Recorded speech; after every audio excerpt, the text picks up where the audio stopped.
let's do a cheers to the Sobeys Safeway Liquor Beer for the podcast. We ride again. I love you guys. Careful, that cake's hot.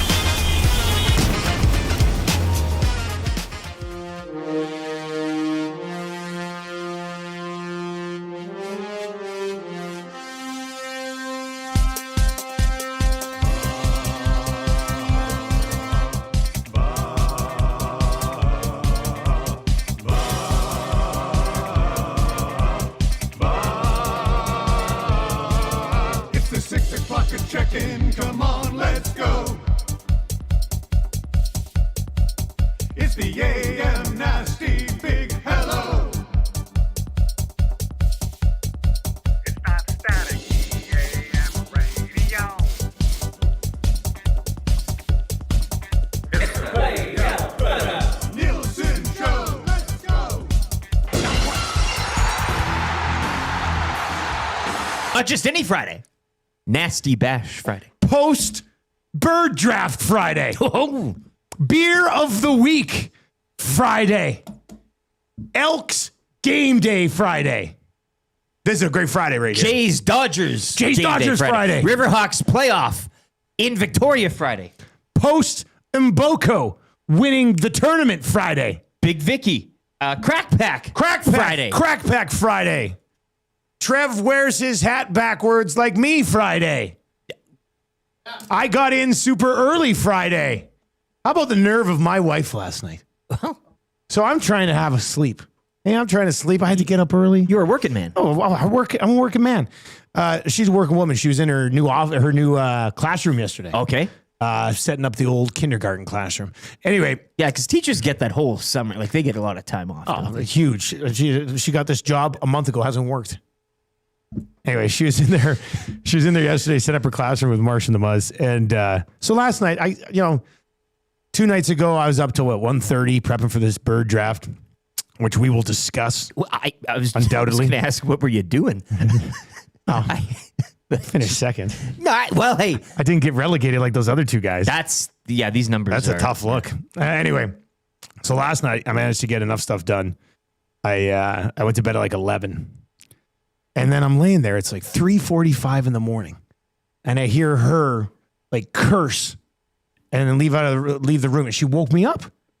She woke me up with her curse. I was like, what is this about? So I'm laying there trying to go back to sleep for like half an hour.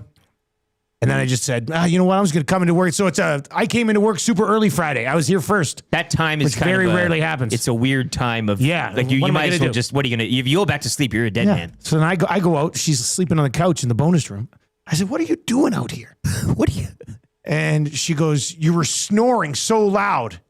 I've been in and out of the bed all night out here on the couch. And I said, well, look, you just woke me up. I would prefer if you were going to curse at my snoring, you do it a little quieter. Yeah. And then I told her, I said, go back to bed, honey. Go back to bed, baby. Get some sleep. But I mean, a little kiss on the forehead. I said, wake me up. Wake me up and say, stop snoring. She said, I tried. You're out. I was like, oh, well. I literally do that to my wife. I will hit her in the arm and say, stop snoring. She's a snorer. Oh, she will. And I know, like, that's the thing. Everybody is. You just don't know it. Yeah. You're like, oh, I don't do that. It's like I say to her, sometimes I'll be like, I haven't snored recently. Oh, no. She goes, what are you talking about? I've never snored in my life. But I mean, the curse word. But how rude is that? Could she just say, like, gee whiz? Yeah. Do you have to be swearing? I wake up to, now I think she kind of whispered the swear, but I still heard it. Well, but loud enough. And it was loud enough to wake me up, and I think that's rude. Yeah, it's... Well. Right? Your significant other sleeping there. Yeah. I was having a great sleep.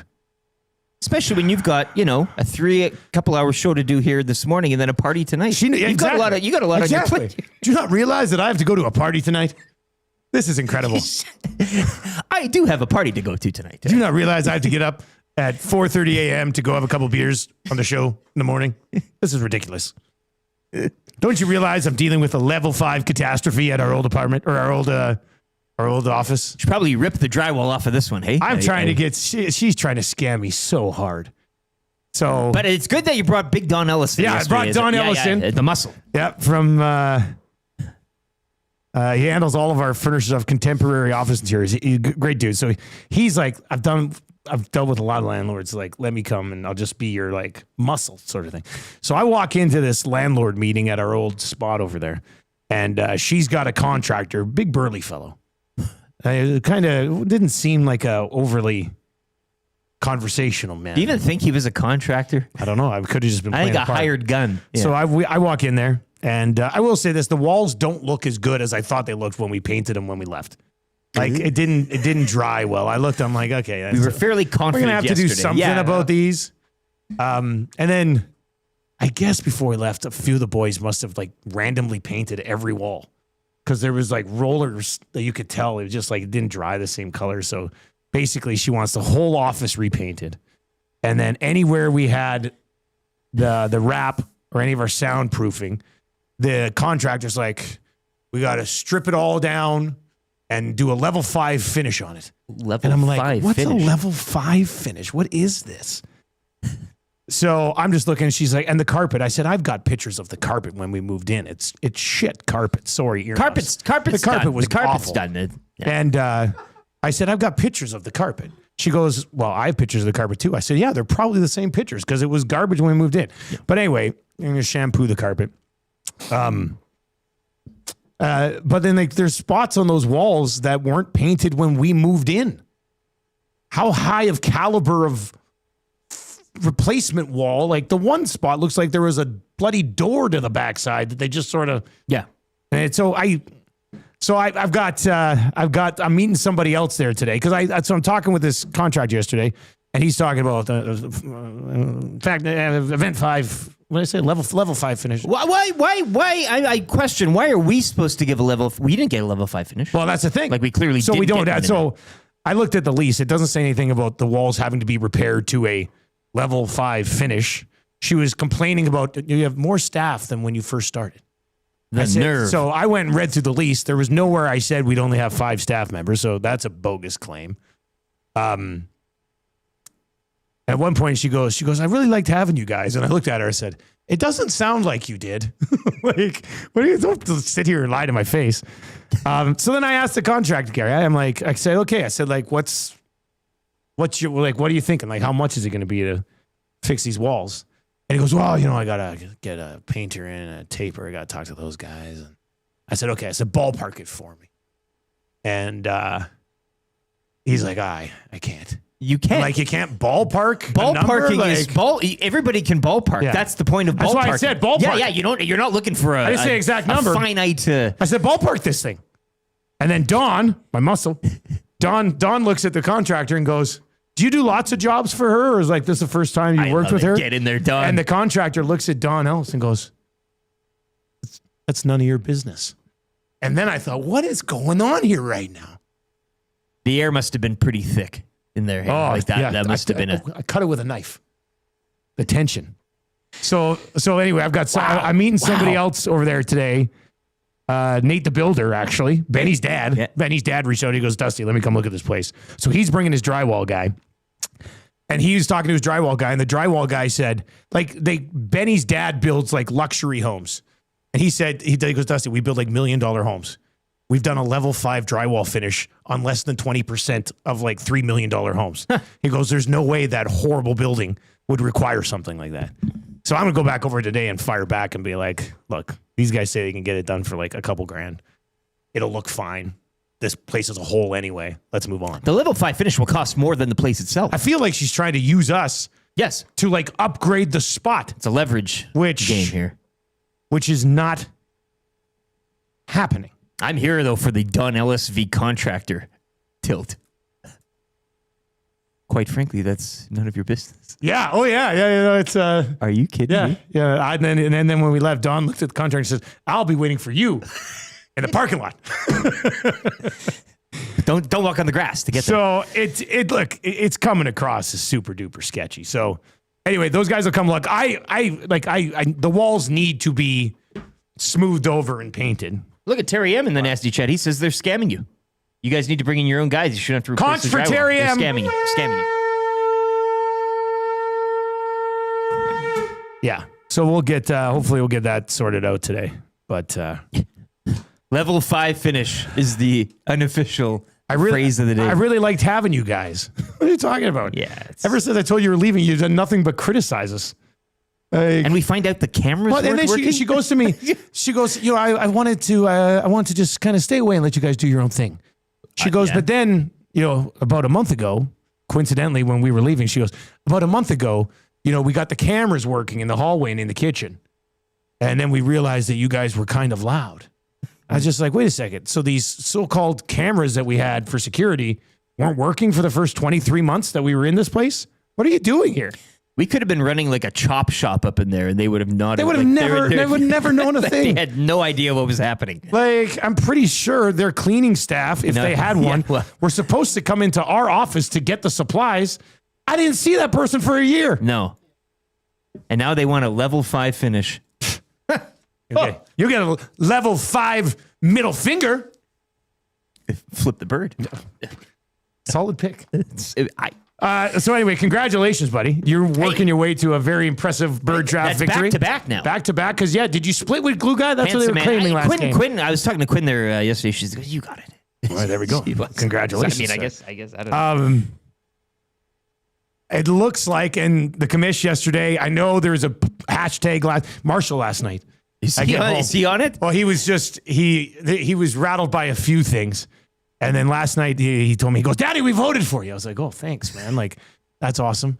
And then he goes, and there were people on the draft saying, commish out. I said, I know. Oh, yeah. I know. Like, it was, Trev, what did you think of everything yesterday? Commish taking heat again. Tommy Gazzola going on tilt and trading me his 2% penalty for the 4th and 5th pick straight up. Cockatom. Oh, man. Which didn't quite work out in his ways. He was. It seemed heated. As far as bit. drafts go, that I've been not involved with, but just being, I heard everything. I heard it all. The nasties, I feel like they were getting into it. I feel like you guys were getting into it. It was contagious. I'm like, I want to get in on this. Well, you might get to now. Yeah. So it was interesting. I liked the draft though. I thought it was fun. I thought it was highly entertaining. As far as drafts go, that was probably my favorite one to listen to. Oh, well, that's good. I liked it a lot. Not one beer was consumed. Somebody pointed out. I know. Like this, I know. You were hopped up on caffeine. I was feeling we were it. all drinking coffees. Like it was a business. It wasn't fun. Like, you know what I'm saying? No, and that's what I liked. I like that. I think that half shot of espresso kind of got me through the day. I'm not going to lie. I didn't even nap yesterday. Yeah, man. Yeah. Yeah, I was thinking about having another one today. It's a busy day. I think everyone was butting heads like significantly more than previous drafts. Yeah. Yeah. Like You guys get it's that fun, as well? but it I wasn't mean, like maybe you and I usually don't butt heads in No, drafts. I'm fine. Well, I don't really need to with anybody. But Glue Guy was pretty fired up. Yeah. Glue Guy hated that Tommy made that trade with me, but it was Glue Guy who first suggested you should trade him your percentage of penalty. Oh, so he birthed the idea. Yeah, and Oh, then well. Tommy was just like, okay, 4th and 5th picks. I was like, for my last 2 picks and the percentage penalty? I just wanted the 4 picks in a row. Now, I will say this. I was looking back at the draft last night, and you did draft very, very well. But if I look back at my 4 that I took, I screwed up. See, because I passed on Canadian Goose, and I should have taken Canadian Goose instead of Mighty Ducks as the movie. And that was a big one. You did very well with Mighty Ducks was a weird one. I know. You could have got that. But I liked Chicken, and I liked Larry Bird, and I liked Donald Duck. But I was like, damn it, why didn't I take Canadian Goose? And you make that deal any day of the week. I get it. Of course, yeah. But when you did it, I was like, man, this is an opportunity. But you have to hit it out of the park. Yeah. You got to get this and right. I did okay with it, but I didn't hit it out of the park. Yes, and that's. I should have what taken happened there. Canadian Goose. Would have been at the top of the list. I don't know. I thought why you really didn't. liked Penguin too. I did really like. I thought Penguin would last a little last, longer, yeah. but no, you did a good job scooping those And up. I mean, look, people were mad that I took the turducken. I will say this: I thought that ruling was bogus. So but did I. You asked about I it. didn't have to take. Don't hate the player, hate the Yeah, game. that If was- you want to hate the commission's ruling, that's fine. But it wasn't my. I was ambitious. I stuck my neck out there for it, and she. I thought that was an awful ruling, though. Like Quinn. I love Quinn. Do you think she knew what it was when I? Well, I mean, basically, you just took the 3 other foods that were drafted and put it together. But as I think even Iwanek said after, goes, well, that's not a bird to eat. It's 3 birds that have already been drafted in other spots to eat. Yeah, So I thought that one would have been denied. but you got to take it. Yeah, I No, mean, yeah, I mean, good on you. Gotta take your opportunity. Good on you for doing I it. did ask. I It's prefaced legal. it Yeah, with you saying, asked I mean, it. I'll as soon as you gladly- asked that, I was like, damn it, he's going to take Turducken, and she's going to allow it. yeah. I thought Turducken would have been off the board. But it was a fun time. It was a fun Yeah, it was draft. good, and it was very deep, as we all kind of said. We could have done another one. Oh man, After I got easily. there could have Tommy very Tommy easily couldn't. been. Well, I was sorry, I was going to give him my like here. Just take something. Tommy deserves to be relegated after that Yes, performance. well, Yeah, he does. Like the Atlanta Hawks. he doesn't even have a list. He's Googling every pick, which is incredible to me. Yeah. Like I had a list with 80 things on it. And Tommy was just like, I saw him. I walk over before the draft and I go, this is why he took Darkwing Duck. I think, didn't he take Darkwing Duck? Or somebody took him and Tommy's like, great pick.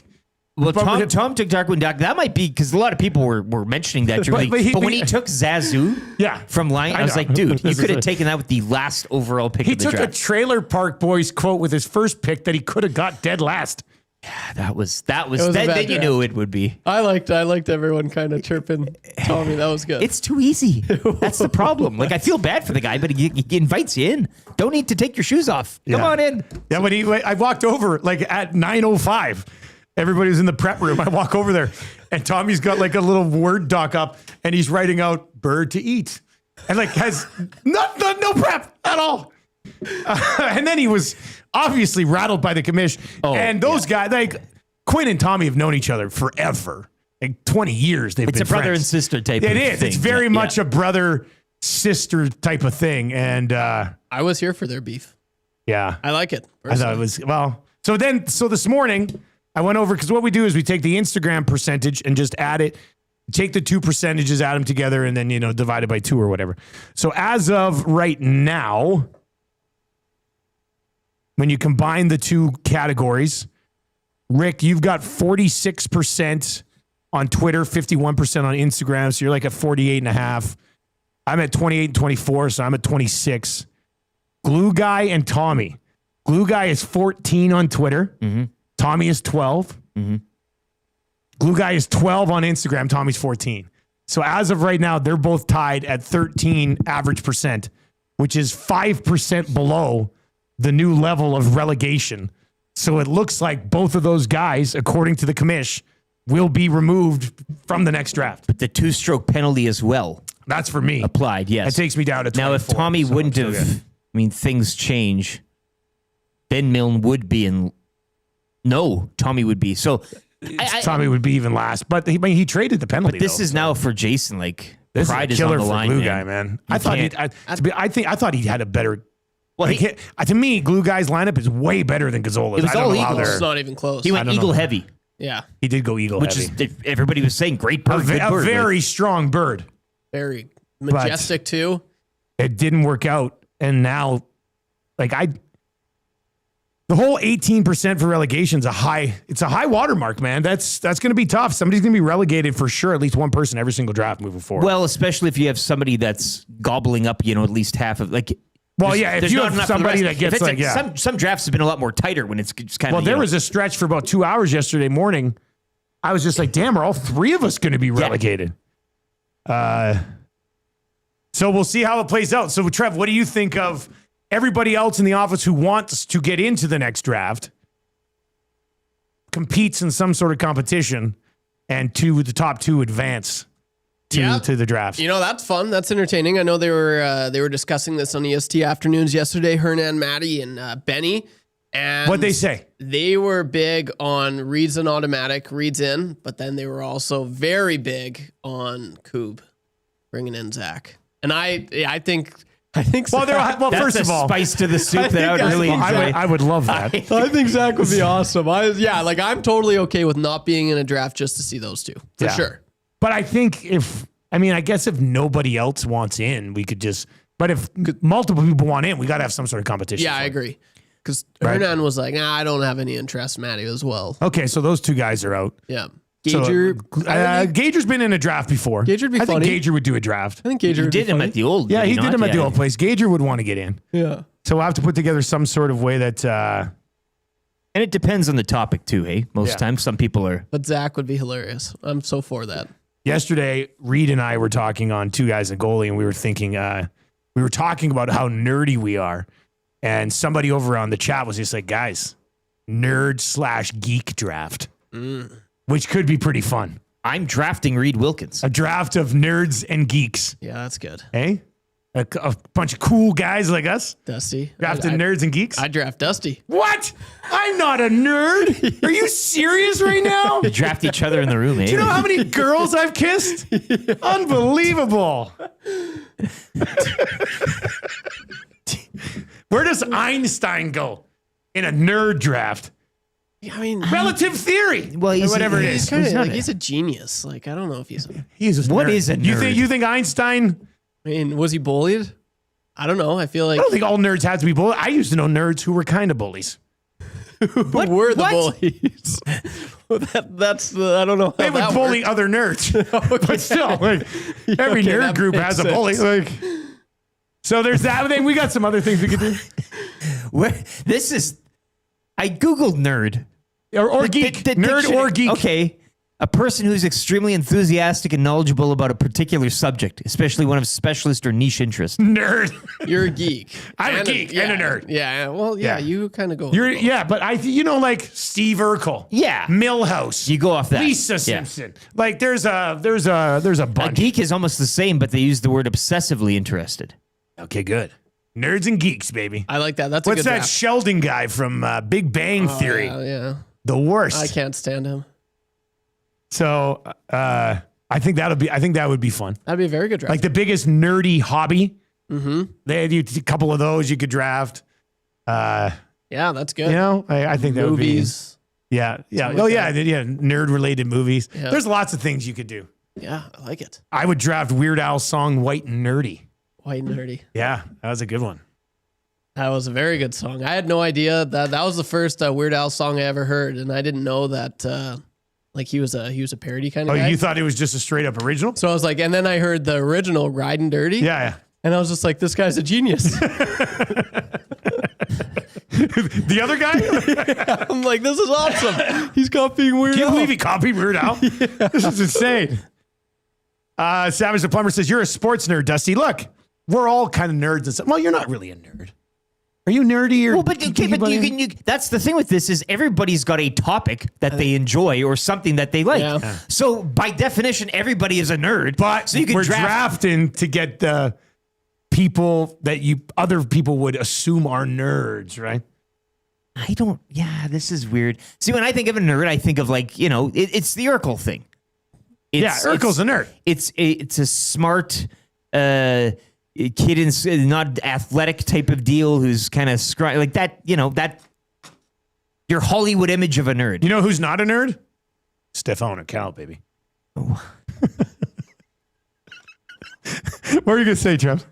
Oh, I was just thinking two other nerds like him, Bill Gates and Mark Zuckerberg. Zuckerberg's a nerd for sure. Oh my gosh. Yeah. He is. Right? the Like, so nerd. there's there was Topanga from Boy Meets World was kind of a nerd.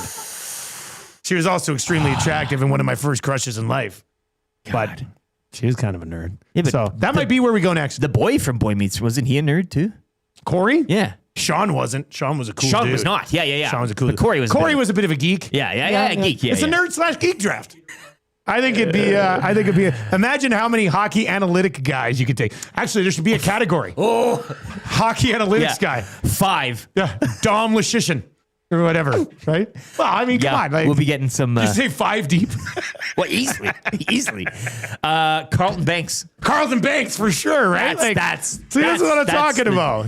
Should be the Carlton Banks Invitational Yeah. Nerd Draft. Yeah. So I think that's a good one. I think we could have some fun with that one. Late August, early September. I think that'd be good. And I do like the idea of one of us drafting Reed Wilkins first round. You gotta go there. He'd like it too. Yeah. He might draft himself. Well, the whole reason this conversation came up was because he was telling me about his dice baseball league that he used to do and then post recaps of the games online.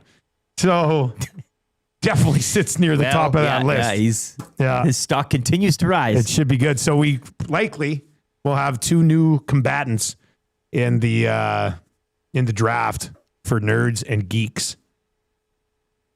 Nasty bashes tonight.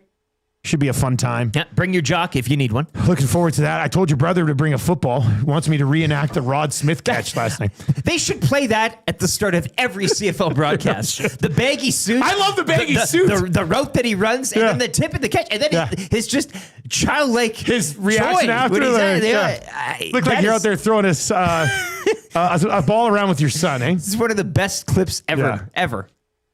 So last night, Marshall goes to me. He goes, Daddy, the Nasty Bash is tomorrow.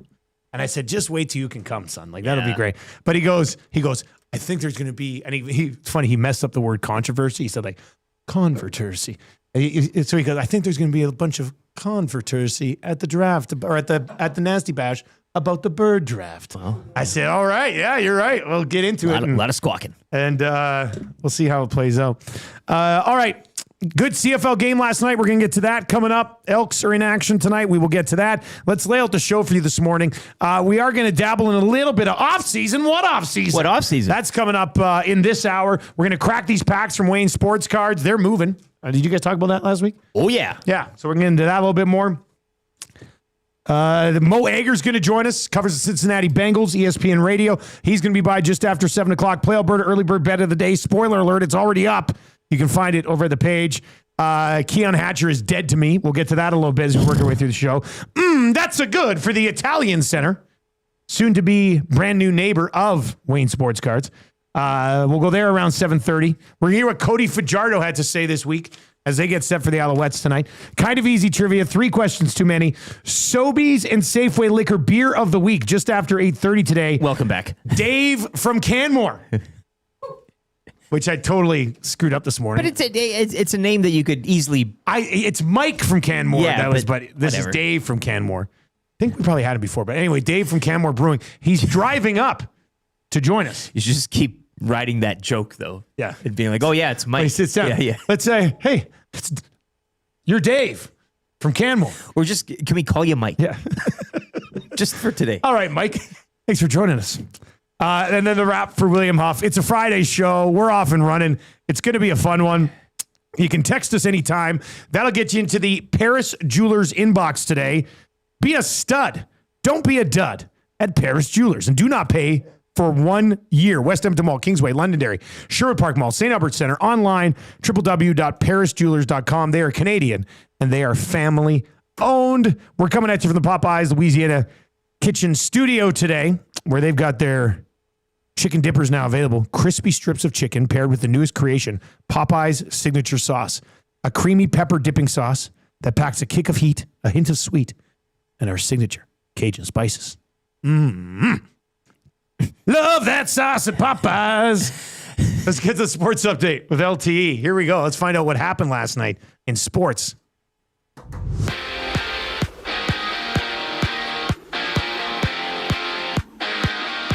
Week 10 in the Canadian Football League kicking off last night, and it was Sean White dropping a 19-yard field goal as the Lions would defeat the Ticats 41-38 in overtime. BC improves to 4-5. The loss drops Hamilton to 6-3. Week 10 will continue tonight as the Elks take their show on the road. They're in Montreal to battle the Alouettes. Join Maddie and Milne for the Green and Gold kickoff show. Coverage starts at 4:30 here on EST. Over to tennis now, where Canadian Victoria Mboko completing a miraculous run at the National Bank Open yesterday as she defeats Naomi Osaka 2-6, 6-2, 6-1 in the final from Montreal. It's her first career WTA Tour victory.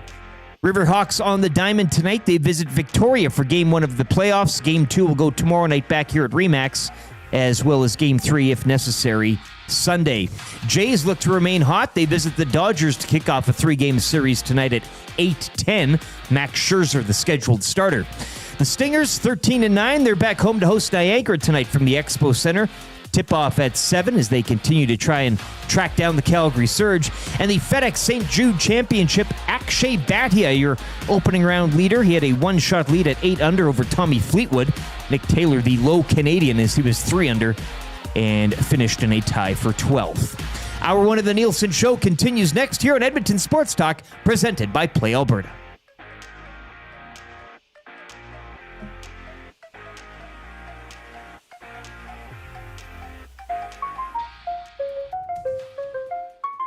You don't need a reason. to keep people pleasing. Treason, reason, keys and sneezing. It's off season, what off season? It's off season, what off season? It's off season, what off season? It's off season, what off season? It's off season, what off season? It's off season, what off season? It's off season, what off season? It's off season, what off season? Off season, what off season? We're going to talk some Oilers here in a little bit. We're going to crack some packs coming up a little bit later on. Thank you very much for joining us.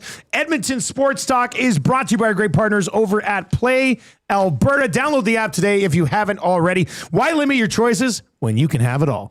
Play Alberta is your go-to app for casino games, sports betting, lottery, all in one place.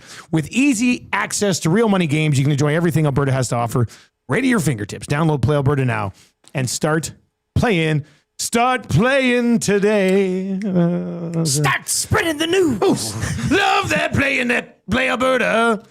All right, as you said yesterday, go ahead, Trev. Say it, buddy. I know you wanted this so bad. No one even said it, which I know. made me mad. But the presenting sponsor of Edmonton Sports Talk, Play Alberta. Oh. Thank you. You're welcome, man. Thank you. Good work. That was hilarious. Yeah. I don't think so. No one said anything. Al. Let's get to a couple of quick text messages. Big Maple to the Paris Jewelers inbox this morning. Me at the A&W drive-through speaker box tried to act cool this morning when they asked if there's anything else I'd like to order. Mo Eggers? Yeah, that's... Mo Eggers coming up. We said it this morning before we went on the air. He like, gets a hunger going. Yeah. Hold the cheese. Hold the cheese. Yeah, that's yeah. Damn Fergie's prostate bringing us breakfast sandwiches with no cheese. What a sicko. Minkus Minkus would go high in the nerd draft. And from Home Alone, what's Kevin's cousin there that's drinking the Pepsi, and you might have to sleep with what's his Fuller face on the rubber sheets? Yeah, Fuller. He's a nerd, right? He's a nerd for sure. Yeah. So, yeah, this is Scalding Gord texts in today at Paris Jewelers inbox. Being a nerd like Carlton, it's not unusual. That can be text of the day. That's a deep pull. It has been set. I mean, these are both good texts. Big Maple and Scalding Gord. Bringing it. Yeah. That's pretty funny. All right, so there's already a good buzz for geek/nerd draft. We'll get that done late August, maybe early September. We'll get the scheduling of the commission. Find out who's going to join us. Feel free to continue adding to it if you have any categories and all whatever. that stuff. I mean, there's a lot of good momentum. Let's build it. Yeah. A lot of good draft momentum right now. Unlike the hands of Keon Hatcher last night, just quickly back to our Play Alberta. We had our parlay yesterday. We had Lions plus 9.5, easy peasy. We had Bo Levi over 1.5 passing touchdowns, easy peasy. Congratulations on your fantasy success last night. Thank you very much. I too had a huge night. 5 touchdowns combined between Rourke and Bo Levi Mitchell, and both over 300 yards. Couple of first place guys right here. Anyway, well, got the over, which we hit the over. The game in general, the over in the parlay was only 49.5. Yeah. But I wasn't feeling good about that either. not at halftime. And then we needed Keon Hatcher to get 5 catches. He had 3, had an awful drop in the fourth quarter, and was targeted 10 times. Yeah. And only caught 3 of them, which sucks. Major letdown. So we just hit on, we just missed on that. I think Glue Guy hit on he hit a Bo Levi play of the day yesterday, so that hit. But it was an absolute backbreaker. But yeah, so the total in general, if you didn't tease it, the total for the game at Play Alberta yesterday was 55.5.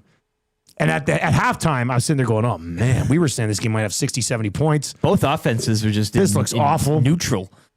And then how many points were scored in the third quarter of this football game? 36 combined points. 36 points in the third quarter. Only in the Canadian Football League. Excellent final 3 minutes. Yeah. Game goes to overtime. Tim White blows it on a fumble. Lions get it. White giveth and White taketh away. He's another one that Tim White and then Sean White wins it. Yeah, I should have put in Keandre Smith. Did you start Tim White? I did start Tim White. Did you not start Sneed this week? I did. Oh, my man. Let's not talk about it. But with Eugene riding the pines, so hopefully that doesn't come back. I think you'll be okay. I think you'll be okay. In fact, love Sneed so much, you'll be able to find him in our early bird bet of the day coming up. Okay, well, I like it. Let's continue to. But what a game! What a way to start the week, man. That's a CFL game right there. And again, took a while to get going, but 36 combined in the third, 20 combined in the fourth, and then a little overtime as well. We should have known all along. They covered the total in just the second half. Yeah, much like the game in Vancouver a few weeks prior. Yeah. So, how about that catch from Kenny Lawler? well, I mean, he just does it all the time, though. It's not even special anymore. No, like, it's that's just the like, thing. oh, of course, Kenny Lawler Yeah. made a laying out diving catch along the sideline. it's more obtuse if he doesn't. Yeah. Now you're like, what the? Big catch. Big James Butler game. Yeah. 2 touchdowns. That guy's a stud at running back. Anyway, big night in the CFL to get started. Elks and Alouettes tonight. We're going to dive into that in hour number 2. I'm hoping Justin Rankin can replicate what Butler's been doing. He did it last week, right? Like I also have through the air and on the ground. I also have Justin Rankin in the Play Alberta Early Bird Bet of the day. Good. You're speaking my language. Good. All right, off season. What off season? I wanted to go here quickly What because off-season? yesterday on 2 Guys and a Goalie, after Reed and I had discussed nerds and the bird draft for 40 minutes. 2 Guys and Goalie brought to you by GS Construction. If you're looking for a job, Sandwith and his crew, they're always hiring. GS Construction, find their page at indeed.ca. We started talking about true Stanley Cup contenders, and Reed has 5 on his list. That's it. The Oilers are one of them. And then he said, I asked him, I said, if we were to poll Oilers fans right now, because you know how it is in the offseason, all of us, first of all, you hate what they did and they suck and they're not going to make the playoffs. And then you look at it closer and you're like, oh, actually, they almost won it last year. Yeah. They should still be a pretty good team. The temperature kind of goes. Yeah, so up and Reed down. said he thought 75% of people would vote no, they're not a Stanley Cup contender anymore. Even though he does think they are. Yeah. I put the poll up yesterday during 2 Guys and a Goalie. As of right now, 66% of people are saying yes, they are still legitimate Stanley Cup contenders. 34% of people are saying no, they're not even Stanley Cup contenders at this point. Trev, would you be with the 66 or would you be with the 34? This is a good question. I like this. I like this a lot. Like, they're still a good team, but are they? And as according to our crew at Play Alberta, they have the 3rd best Stanley Cup odds right now, behind Florida and a once again misled Carolina betting Yeah, but base. it's not even odds of winning. Yeah. It's a contender. The question is the question is a contender, It's a legitimate Yeah, contender. so, man, I'm trying to answer this and make sense of my answer, but do I think they are a Stanley Cup contender? Yes. There we go. But also, Wait, there's a but here? well, I'm saying that's the thing. Do I think they will go as far as last year? No. Do I think they're as good as last year? No.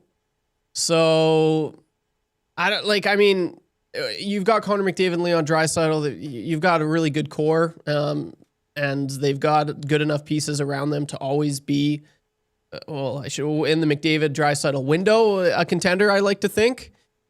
But with that being said, I still don't think they're going to go as far as last year. They're not going to be the final 2. I don't think they're going to be in the final 4.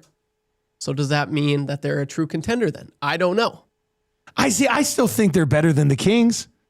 I do too. And I think I take an Oilers team that has the playoff experience they've accumulated, if they're healthy. And I mean, that's said for anybody, but I think I still take them to beat Vegas too. And that would get them back into the Final 4. Yeah. Right? What did Vegas do this offseason? They got Marner. Oh yeah, that's a big one. But still, I mean, it's playoff Marner. I don't care. Yeah, it doesn't It is matter. playoff Marner. What did they do? They got Marner. Yeah. Well, it's true. But He doesn't- I still think I still like the Oilers more than Vegas with Marner. Yeah. I've got the Hurricanes above Edmonton right now. I will have to see it from the Carolina Hurricanes to believe it, because people have been saying that for 5 years. Dennis King. There's another one you can draft. Yeah, like five years. And then that's another thing. Like, what teams like it? Are we going by? Like, will they be a final 2 team, or like? Because I think I've got 6 teams here that I all think will have better regular seasons. Okay, who are your 6? The Carolina Hurricanes. They might have a better regular season, And see, but that's why I can't. They have to do it in the playoffs. It was like the whole San Jose thing. Right. Carolina is basically San Jose. Yeah. Right? At least San Jose. Yeah. So I get it. It's the same thing with Winnipeg. How can you pick Winnipeg to be a true cup contender if Connor Hellebuck's going to roll out 8 60 save percentages 3 playoff years in a row? You know? Yeah. Okay, so who do you have as the 6 teams? Colorado Okay. as well. Dallas. Okay. I think they're going to be unreal this year. Florida, Tampa, Vegas. So that's regular season. Yeah. And I know playoffs is a whole different beast. So I don't think you think they're a legitimate contender then. Like if you don't think they're going to make the Final Four, I think if you're going to think they're a legitimate contender, you have to at least think they can make the Final Four. Yeah. Right? The guys who are in the Final Four, 100% have a 25% chance to win the Stanley Cup. If you think a team's going to be Final Four, I think you'd have to view them as a legitimate contender. Yeah. And so, yeah, that's why I'm kind of all over the place. So, yeah, maybe I don't think they're a legit contender. But you still think they're a good team. But I still think they're going to make the playoffs. And then when you get in the playoffs, this team they really show their true colors. And they're like, okay, let's stop messing around. 780-218-9999. 780-218-9999. Dex texts in and says, if you don't think they'll go that far, then you can't say they're a contender. What do you think? Would you still say they are Yes. a legitimate Stanley Cup contender? They're a legit Stanley Cup contender, as are a handful of other teams. Eventually, you get to the final, and there's 2 contending for the cup. You could say that whoever makes the playoffs is a Stanley Cup contender. I get the purpose of the question here, but yeah, to echo what Trev said, as long as you have those 2 on the team and you have a somewhat competent management group that is building at least some talent around it, there are still warts, and I'm sure fans, would look at goaltending maybe to say that takes you out of the contender category. But yeah, they're a contender. As are a lot of other teams. And I guess if you look at the West, and I agree with Dallas, Vegas, I don't know. I mean, Marner does add something to them. Vegas is a Stanley Cup. I would say Florida. I still like Tampa. Dallas, Edmonton, not in this order. Vegas, Colorado. Yeah. So what I say 6? Sure. Yeah. I think I said 6. And then there could be some teams that pop up and surprise that become contenders. I mean, they're a contender. And it's tough to say because as we've seen in previous years, there are legit, like historic contenders that just suck in the first round and then they lose to the Boston Bruins, the historic season that they had. Or on the opposite coin is a Cinderella. Yeah, run exactly. Yeah, so it's a really tough question to ask. To answer, sorry. It's kind of a gotcha. We like kind of to a gotcha. ask tough questions. Well, it's kind of a gotcha question too. Like they're a contender. Then there's Tampa Bay Lightning in 2020. They got swept by Columbus Blue Jackets, which was just ridiculous. And they had a historic season. They were just a wagon. Ace coming out of the woodwork. I love it. Ace, I partially missed you, but good to see you popping in there. As well. That's terrible. Big Maple text into the Paris Steelers inbox and says Leon's ripping heaters now. So I guess how's that set of lungs going to hold up? Oh God, one cigarette. Leon Draisaitl has a cigarette at his wedding. Jesus. No one just has one cigarette. Oh, fair. Good point, Trev. No, when you get it, I just have. He's European. He's European. I'm sure he's had more than one in his life, but he's not ripping off two packs a day. Does he smoke them on one of those fancy holders? Probably. Like Cruella de Vil? Yeah. No one just has one chip. You know what I mean? No, but he's not a smoker. Yeah, you know what I'm saying? He's fine. You don't think we could put a bowl of potato chips here I could just have one in the morning? Yeah, remember Lay's had that thing? My friend Tom Milne opened up a bag of Lay's, ate one through the bag in the garbage. Why? Bet you can't eat just one. He ate one. He should have filed a lawsuit. No, but like really. I did it. I only ate one. Threw it out. I think I would have the willpower. I don't. To what? To put a bowl of chips here and only have one chip during a whole show. I polished off a bag in the kitchen yesterday. Of chips? Tommy brought them out, yeah. So you love chips? I sure as hell do. You're the chip bandit! I am not the chip bandit. How yes, you are. You just said I loved it. I polished it off. That's interesting. Guaranteed. Hey, I got my car stolen. Oh, you drive one. You stole my car. That makes absolutely no sense. You're the chip bandit. We know it. That's the dumbest. I'm getting Don Ellis. You're looking in his eyes right now. Yeah, this guy is a level 5 chip bandit. Level 5. That's a clue. That's like a Scooby-Doo clue right there. But Everybody likes chips. You would have got away with it You too, like Eric. chips, Trev? If it wasn't for You're those the damn chip- kids. You like chips? I'm more of a I love chips. chip guy than a sweets guy. But I don't have a connection like we've got. Neither do the I. evidence. Neither do I. I'm just saying. You replace the chips, and you proudly tell everybody about replacing the chips. Whoever the bandit was, the replacement far exceeded the what was stolen in the first place. It's like, oh, the bank got robbed, and then the next day they're back with 5 times the amount that was robbed. But to the smoking thing, I think Leon will be fine. Yeah, I wanted to touch it. There's no way he was inhaling either. No way. Well, maybe I don't think so. the full and then through the I mean, nose. probably you just French inhale. Yeah. fake smoking. Like, Well, he probably was just treating it like a cigar, just in the mouth and. He's European. who They all treats a smoke. cigarette like a cigar? Why wouldn't you today's just modern hockey players? Why wouldn't you just have a cigar? You're rich. His best friend's Connor McDavid. What's that have to do with having Yeah. a cigar? Hey, or a cigarette. That's a really hey, weird thing. Well, That's a weird thing to say. You see, like he's got his own chef, like he's a pro's pro. Like there's no way. Like he's probably looking at that and like, hey, Leon, like those But they cigarettes. drink. Hernan drink. Salas Hey. is about to run Hey. a marathon, and I think he's going to have at least 3 to 4 darts at the Nasty Bash time. Yeah, they drink booze, they inhale, but they don't do it like daily. He's not waking up in the morning and Hope- I don't want to blow Putting your two mind here, back. Trev, I hope but Reed some asks. professional athletes use drugs. There's no way. I don't believe it. They're athletes. That doesn't make sense. Anyway, Don't I ruin hope, this for I him. hope Reed and or Tom asked that question. Were you inhaling those cigarettes? Oh, that should be the first thing in training. Do you inhale? I Yeah, think do it you would be inhale Reed those? Wilkins. Yeah. That's a Reed question. Did- Right? Get to the bottom of So it. do you Was inhale? McDavid mad, or did he partake? Question mark. Yeah, if we're worrying about hockey players and cigarettes, to your point, I have a feeling we're just scratching the surface here. I mean, Yeah. a cigarette likely wasn't the worst thing at a Draisaitl wedding, like, or not even Draisaitl wedding, a pro athlete's Yeah. wedding. Like, Sean texts in Paris Jewelers inbox. Yeah, I'm not a smoker. I only smoke when I drink. Says every smoker since the dawn of time. I've seen people do it though. People can do it.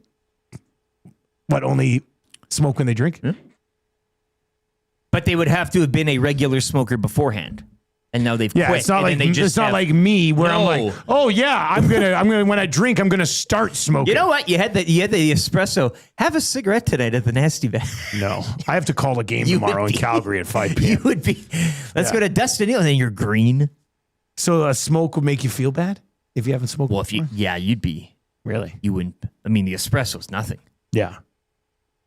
I tried. I had puke. one puff of a real cigarette when I was a teenager. When I was like I would pay money for that 13 video with my buddy Vis. We went out to the woods. Did you with hold one it of like his a mom's joint? cigarettes by his stack of magazines that he had hidden in a like Fred Penner style hollowed out tree. And we had one a little puff, and I was like, "This is disgusting. I'll never do that again." And I haven't since. Well, the temple. So, One of my when your body's a temple, like it's a tough look for Draisaitl. doesn't look good. One of my first chores. Clearly not a temple. Whose body's a temple here? Hey, what'd you say? Not your what? No, one of my first chores growing up was rolling cigarettes for my grandpa when I was like 8. Yeah. that Did you have makes the sense. machine? Yeah. Yeah, my grandparents had the machine too. And he liked it because my hands are so small, I could really get in there. Yeah. And make these toit. And that's when I stole my first cigarette. And when did you stop doing that? When the wind blew you away? Maybe. No, that was before. I'm calling my grandma today, by the way. I You was keep thinking about saying that. it. You Well- keep saying it. I'm okay. I'm going to call her today. Yeah. All right, 780-218-9999. Let's crack some packs, shall we? It's Friday for Wayne Sports Cars. Let's go.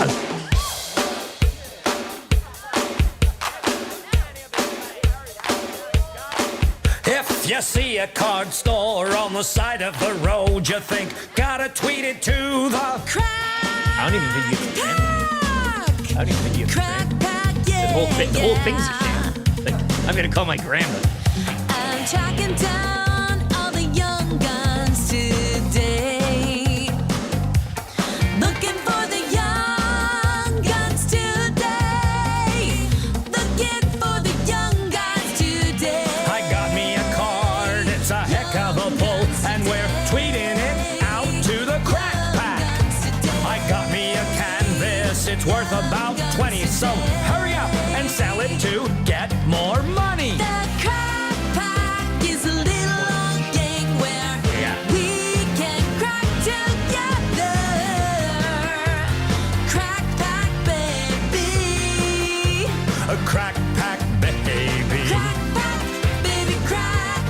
6:54 with the AM Nasty Abutski over on the YouTube chat this morning. I never took up smoking because it would have interfered with my overeating. Yeah. That's a good Keep one. it to Abutski. one vice. Yeah, Combine crew, they were at Harvey's for dinner last night. They're like, hey, it's a new office just across the street from Harvey's. I said, yeah, it's just sort of across the corner. Happy Nasty Bash Day, boys. Our text program still won't allow us to reply to text. Yeah. That's something we're going to have to killing get me sorted here. out here Yeah. because We it's been see, a week but- now. I thought usually these things sort themselves out, but we got a level 5 event here on the inbox and we can't reply to anything. All right, let's dive into cracking some packs here for Wayne Sports Cards. Popped by there yesterday, chatting with Wayne and the crew. They're excited about the move. October 1st, they're going to be in the new place right next. So you'll walk up and it's Italian Center here. Wayne's there. It's a beautiful thing. And then the Westgate Boston Pizza right around the corner. Yeah. Our wheelhouse, ladies and gentlemen. Absolutely love it. Trev, I got a pack of MVP for you. Ready? Careful. I don't want the wind to blow this out of your hand. Perfect. All right. This new PWHL came out yesterday. Okay. It's not cheap. I'm looking for a young gun, am I? This stuff, this PWHL stuff, it's limited to 1 box per customer. Like this PWHL, these PWHL cards are the hottest product going. So be careful with that. Even hotter than Pokemon, eh? And then I've got Credentials, which came out a little while ago.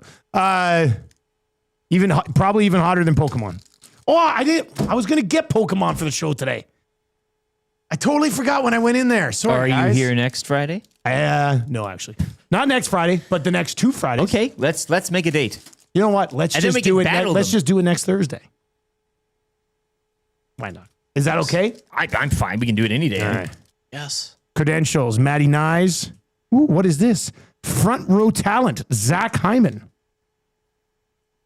Frank Nazar. Kent Johnson. Brock Nelson, who's a second line center now for the Colorado Avalanche.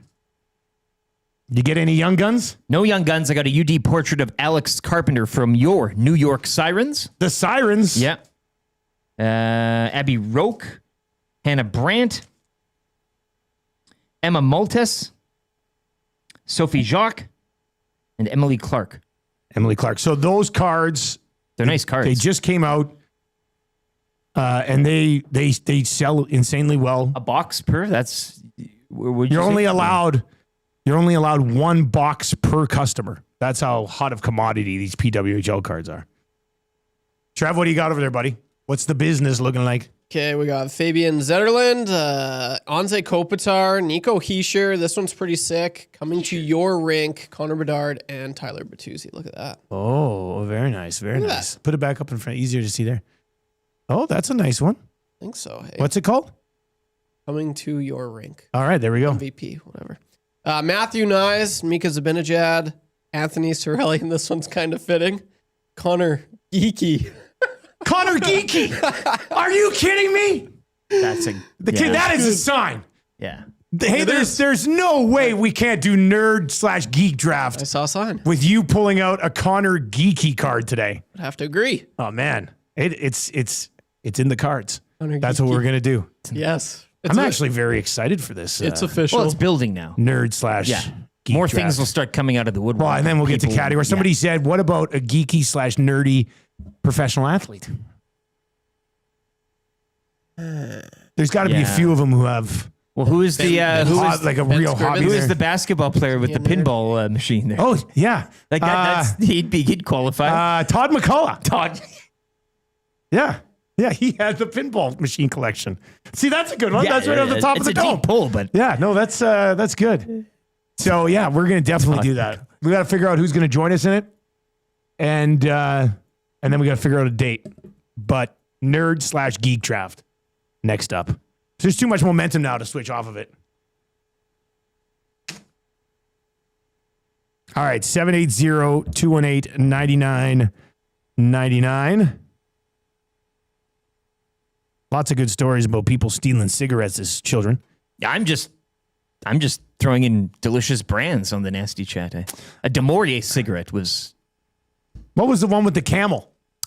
is that an American brand or There was a cigarette with a camel on it. Export A Gold were the best cigarettes. Really? The best. Regular size. You said you started smoking when you were at the grocery store. Grocery store. I mean, because we've said this before. You get longer breaks. It's ridiculous. You could have your breaks, your scheduled breaks, but then you could also go for a smoke break on top of that. So well, this guy's Why out there. would you not do it? This guy's out there smoking with other people at the grocery store. I got my clean lungs. My clean lungs working hard inside. Makes no sense. One of my first roommates had one of those cigarette machines where you put the empty tubes in, except he bought drum pipe tobacco. Those are the best smelling cigarettes ever. God, that would go down smooth. Parkside texted and says, when I met Guy Lafleur, he had 2 darts going at the same time, one in his hand and one going in the ashtray, almost like a backup. Yeah, double parked. The Dave Jameson, Charles Roberts story is the best too. When he was smoking in his equipment at like halftime. And you got to get Dave to tell it, but like that's a good one. It's just Leduc Aaron says Dusty cigarette with a camel on them were called a camel. Oh, is that just the brand? I think Camel. Oh, really? Yeah. Well, then why'd they put a camel on? Well, because it's spelled the same. Well, that's just confusing people now.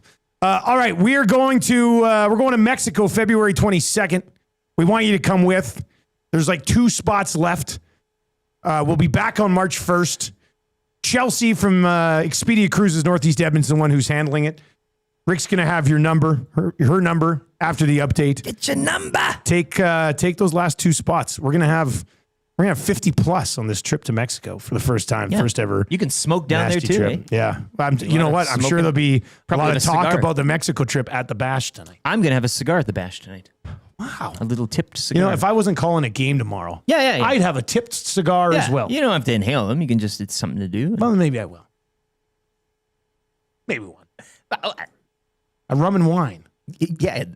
Those are my favorite ones. Yeah, they're great. All right, we're going to preview the Cincinnati Bengals on the other side of a sports update. Also on the way in hour number 2, our Play Alberta Early Bird Bet of the Day. That's a good for the Italian Center. And we're going to hear what Cody Fajardo has to say as he gets the start against the very club that traded him away in what could be an ultimate revenge game. That's on the way. First, let's get to an update with LT.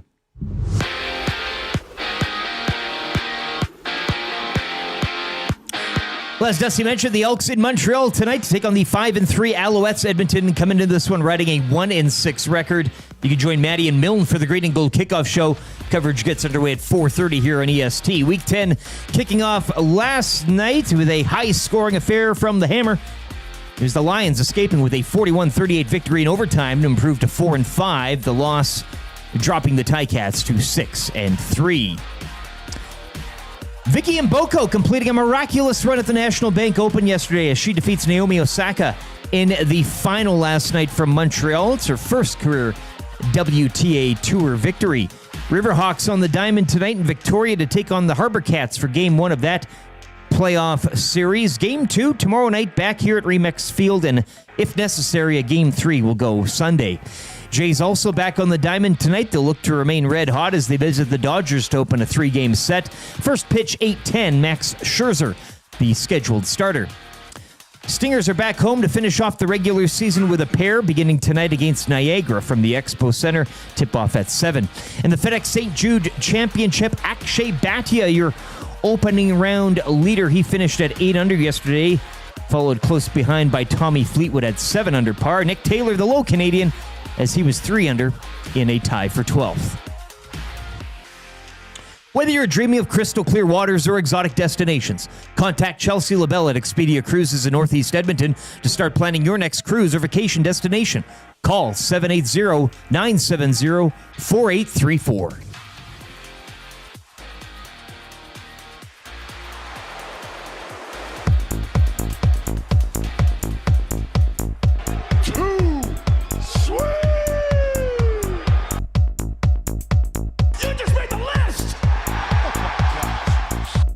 Inconceivable.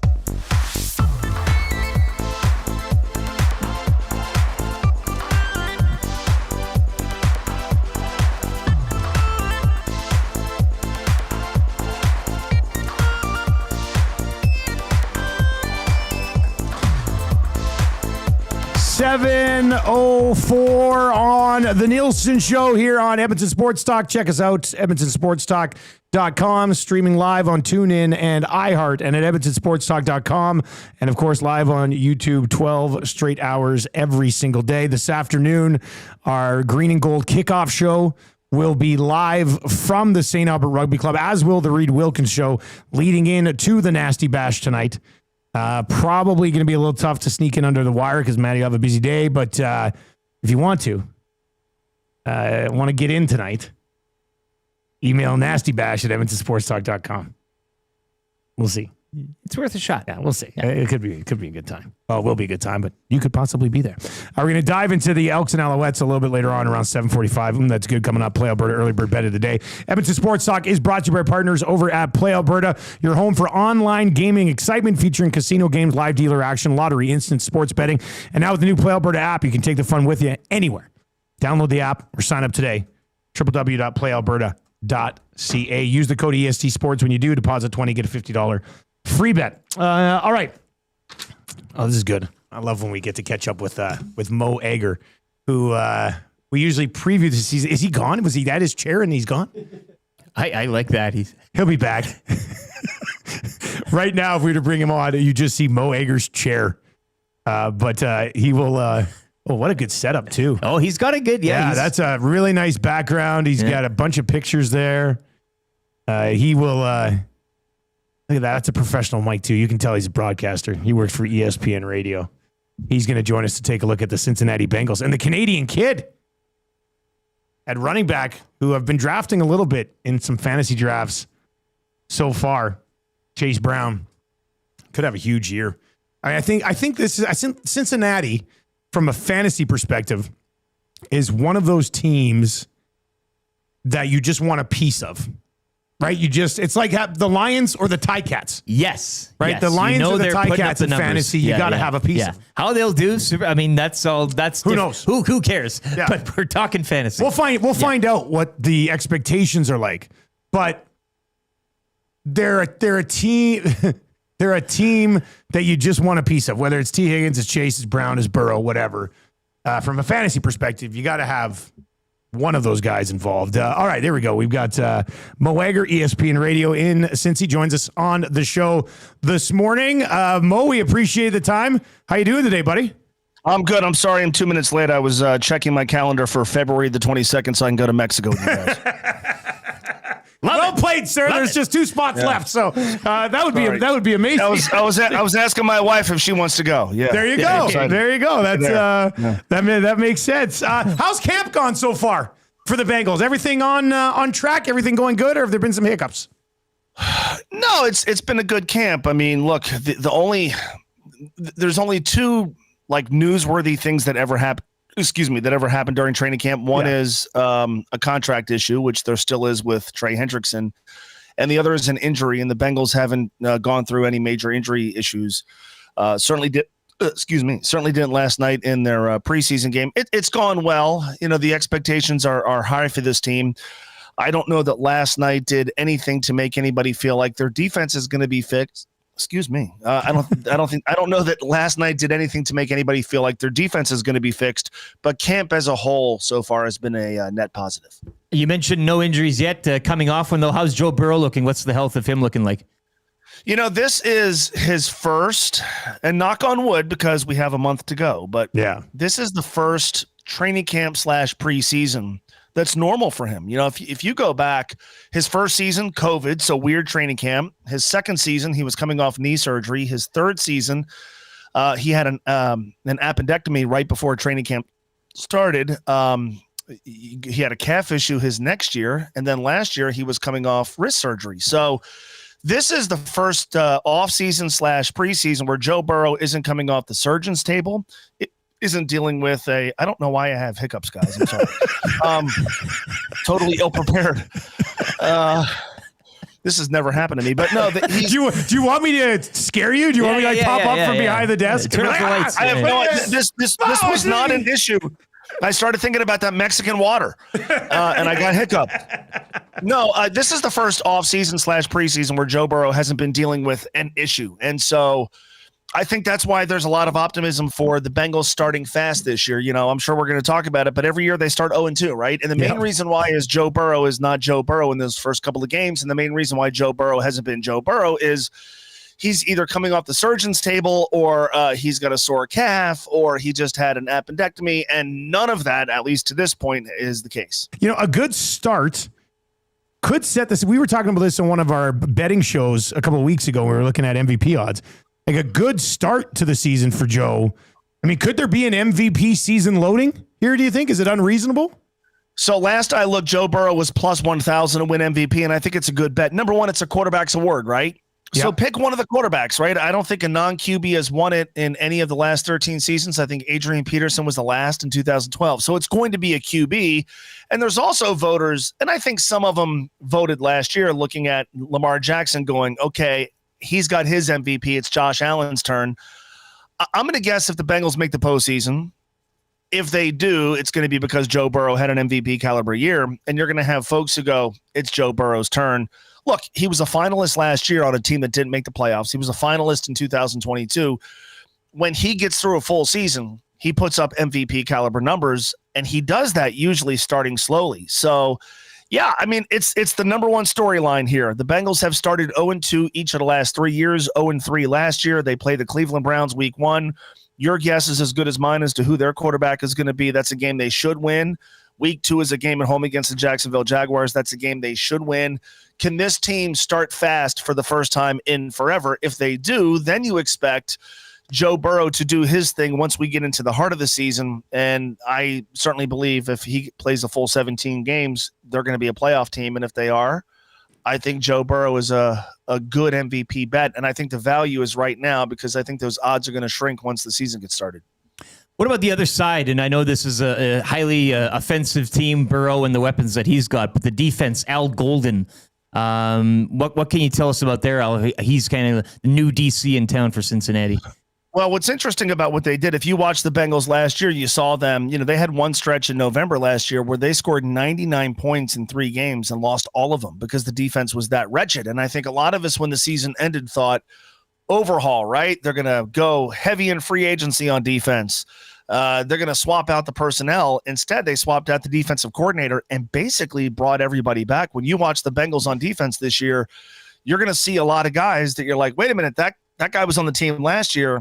And the team last year had a terrible defense. They're bringing back everybody, and so they're putting a lot on Al Golden's plate. They're telling him, you have to fix the defense from last year with the same personnel. It's remarkable if you think about it. They were atrocious in the secondary last year.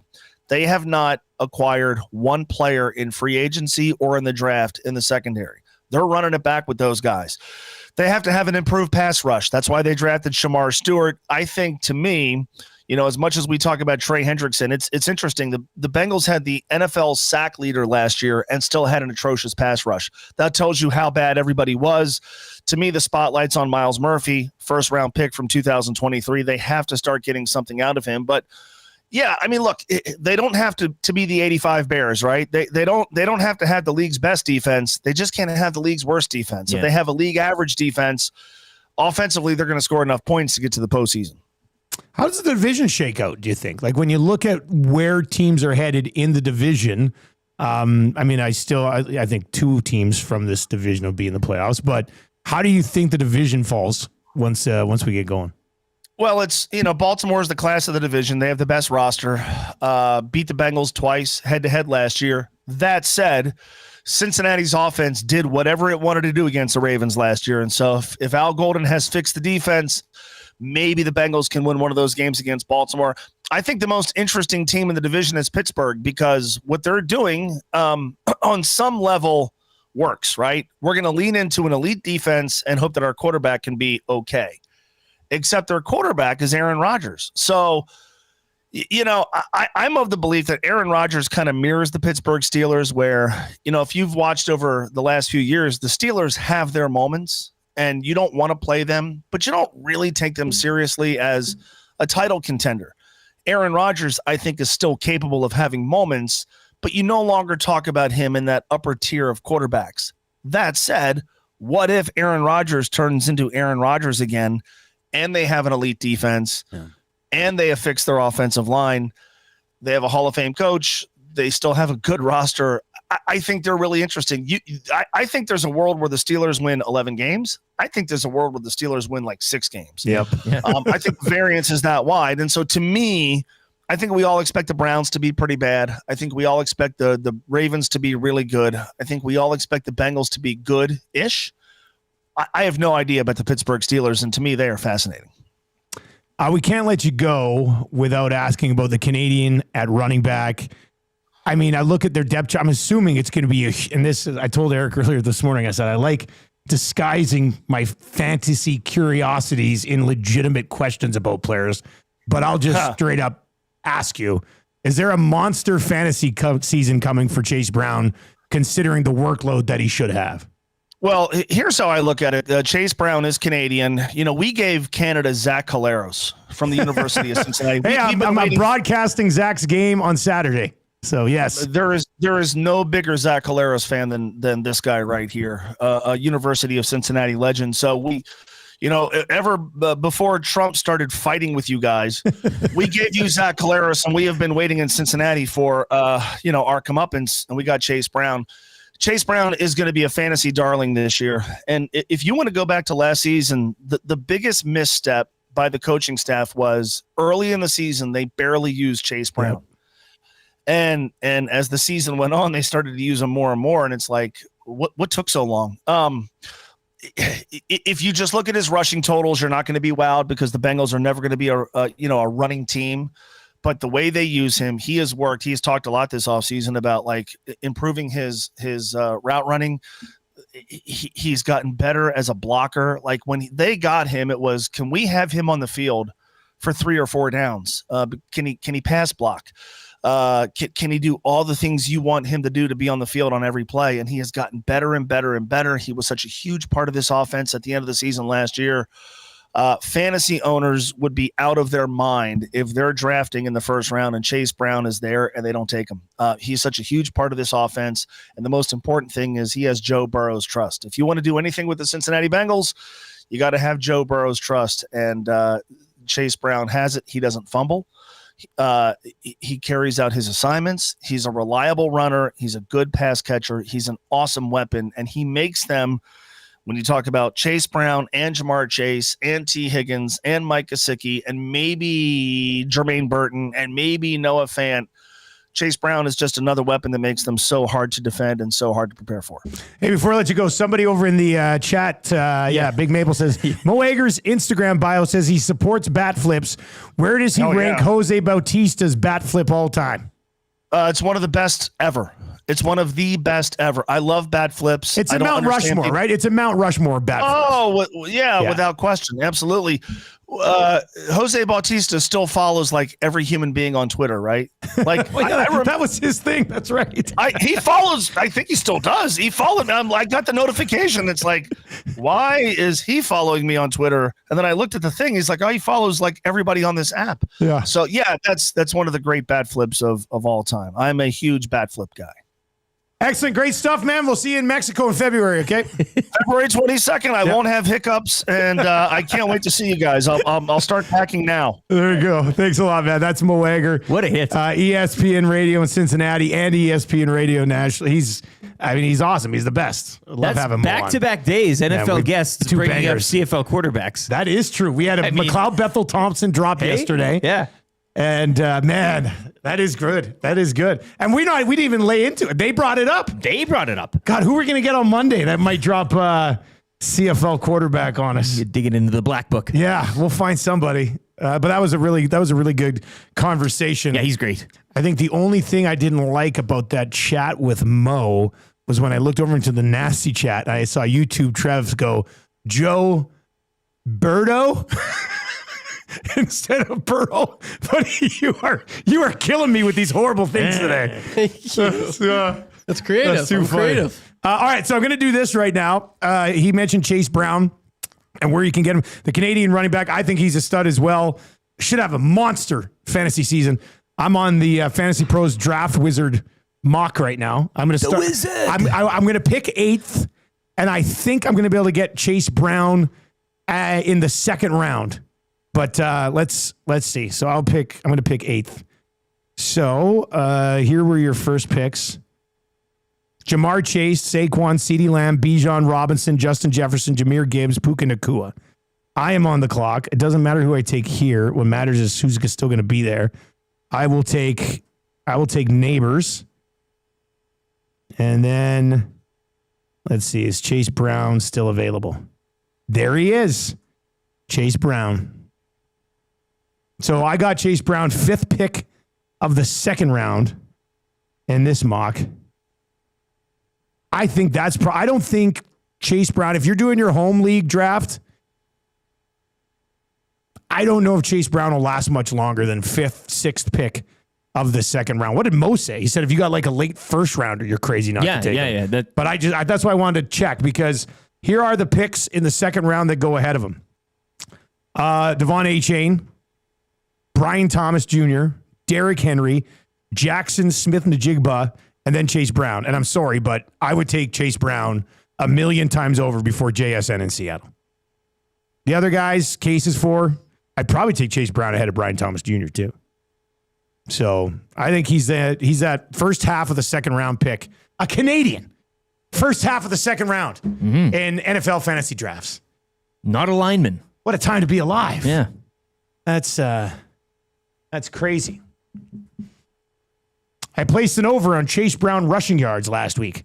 Love it. Here's the MVP, because I said, if Joe Burrow That's a good. If he gets off to a good start, Yeah. there could be an MVP season. He makes a good point. Josh Allen has his. Lamar Jackson obviously already has him. Yeah. Patrick Mahomes has his MVP. It is the position of It is that. Yeah. It's kind of how, and it is a quarterback-driven thing. Yeah. Right now at Play Alberta, Lamar Jackson plus 465 to be the regular season MVP. Josh Allen plus 565. Joe Burrow right there at plus 570. Then you get Patrick Mahomes at plus 635. Jaden Daniels, Spite League champion, plus 880. And then it falls off down to Jalen Hurts, Justin Herbert, Jordan Love, CJ Stroud, Brock Purdy. Baker's at 29. Did you say Brock Purdy? Trev, stop it. It's enough. Trev, stop it. Did you just say, is that what he said? Brock Purdy. You said Brock Purdy? I did. Stop it, Trev. They're good. Trev, Is it just because I don't know. that's in the past? I don't know if you're new to the show, I'm not. but we're not a program that likes to do bits continuously. Okay? The Yes. bird jokes were in the You 6 cut it. o'clock hour. Okay. Okay? Okay. No, that makes sense. Now we're moving on. We don't repeat anything. We do know. I mean, We never have and we never will. That's not who we are. No. is Living in this? the past. The draft was yesterday. Amateur hour. Now you're sitting over there across from me trying to duck the heat that I'm giving you. This is unbelievable. This is unbelievable. You are robbing me of the fun that I wanted to have on the show today. Strutting around this office like a damn peacock with your bird jokes, and it's unacceptable. You were the early bird today. You came in. You were all fresh, yeah. ready to go, and then he's This guy over here, he's a damn vulture pecking on the carcass of a bit.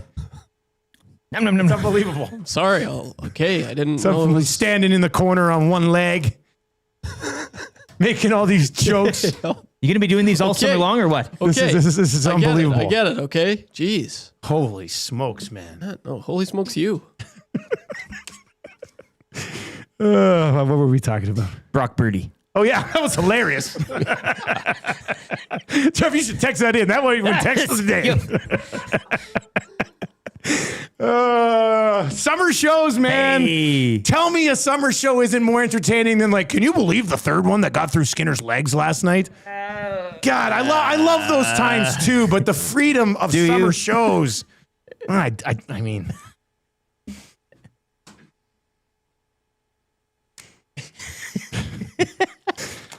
I like do that. this, I like you do yeah. this, yeah. How you know, many you- times during the Oilers season do you see me do chilling this. like this? Yeah. I This like is this. so much fun. Popeye's Louisiana Kitchen Studio is a fun place to be right now. All right, let's get in your Play Alberta early bird. Damn it. Early bird bet of the day. We've got a couple of options for you. By the way, the Lotto Max is at 60 million. Okay, I like Plus that. 6 times max millions. Oh, you're seeing the banner. Yeah, down the there. banner at the I bottom. see This that. is Yeah, great. yeah. You want to buy They a should always ticket for have the the banner. station? Well, Are you going to be the Ray Chambers You know what? and send the email out? That might be enough to cover the renovations at the old place. That's a level 5 winner. 60 mil. Maybe we should buy a staff ticket. The golden ticket, yeah. Wouldn't that be something? Local startup wins $60 million. Has 500,000 left after level 5 repairs at old office. We would get, hey? What's that? The fume we would get from like just around. Like, like if you standing there with a $60 million check for. We'd all just be like, winner, chicken dinner. Oh, this guy won't stop. That's enough. This guy won't stop. You are on fire today, Trev. But it's unacceptable. All right, here are your EST specials. Jay and Matt's big play of the game. This is for the Elks game tonight. Okay. Both of these are for the Elks game tonight. They've got the Elks plus 3.5. The total in this game over 48. 48 plus, so over 47.5. Cody Fajardo, 275 plus passing yards. And Justin Rankin, 50 plus rushing yards. And it's plus 1395. It's not that bad. Sprinkled this myself last night. And I know the boys were texting yesterday. They're like, this seems like a huge number. Yeah. So they went back and checked. Like they double checked with Play Alberta. They're like, are you sure you want to give this to us at plus 1395? So this is a big one. You bet $10 on this, you win $140. Use the code EST Sports. Deposit $20. Get it 50. Like let's just say. When that hits tonight at the Nasty Bash, oh my we God, will be tossing cash you know around. What? You know what? We should all put our $50 free bet on this. And then if it hits the party at the Nasty Bash, I won't be calling the game in Calgary tomorrow.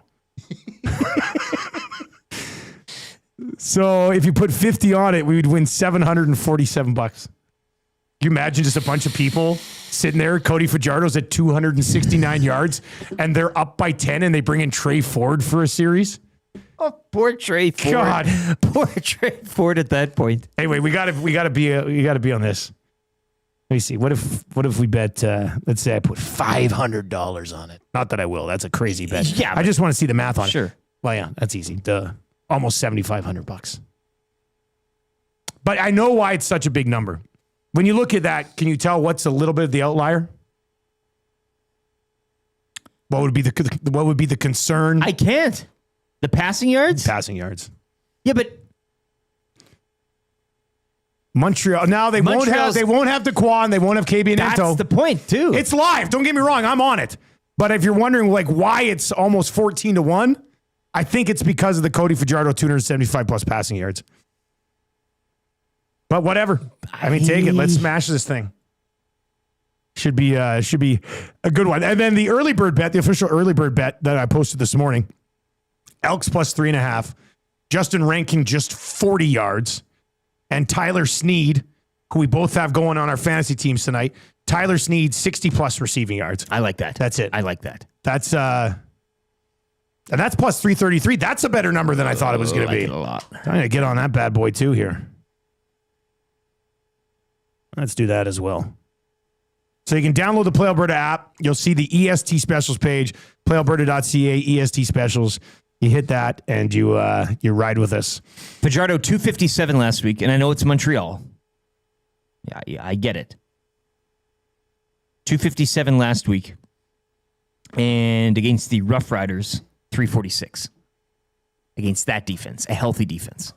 And I know maybe the Riders' passing defense gets gouged. It's the front seven or whatever. I get that. But 346 and 257, pretty impressive outings. And now you're telling me he's going up against a secondary that's banged up? I think maybe the Rankin number, because he'll be throwing it so much and getting so many passing yards. No way. Rankin will get his... But what they at 50? I got Rankin at 40. But I'm just saying for both. I'd suggest sprinkling both. I don't mind that 275. But make sure you use your game sense when you're playing over at Play Alberta. Don't get stupid. Don't get carried away. But if you're coming to the Nasty Bash tonight, you should probably have a piece of that 14-1, just because it would be an amazing... what are they? Ali de Nierlos. Yeah, line them up. Heroes. As you're smoking your Camel cigarette. I wonder if Shotski Jerry's coming by tonight. Probably. He usually pops in, brings the Shotski, takes a picture, and then they leave. The son will be there. It's great. His son. Yeah. Jerry, all right, we've got, that's a good on the way. just after 7:30 this morning. And then we're going to hear what Cody Fajardo has to say about taking on the Alouettes.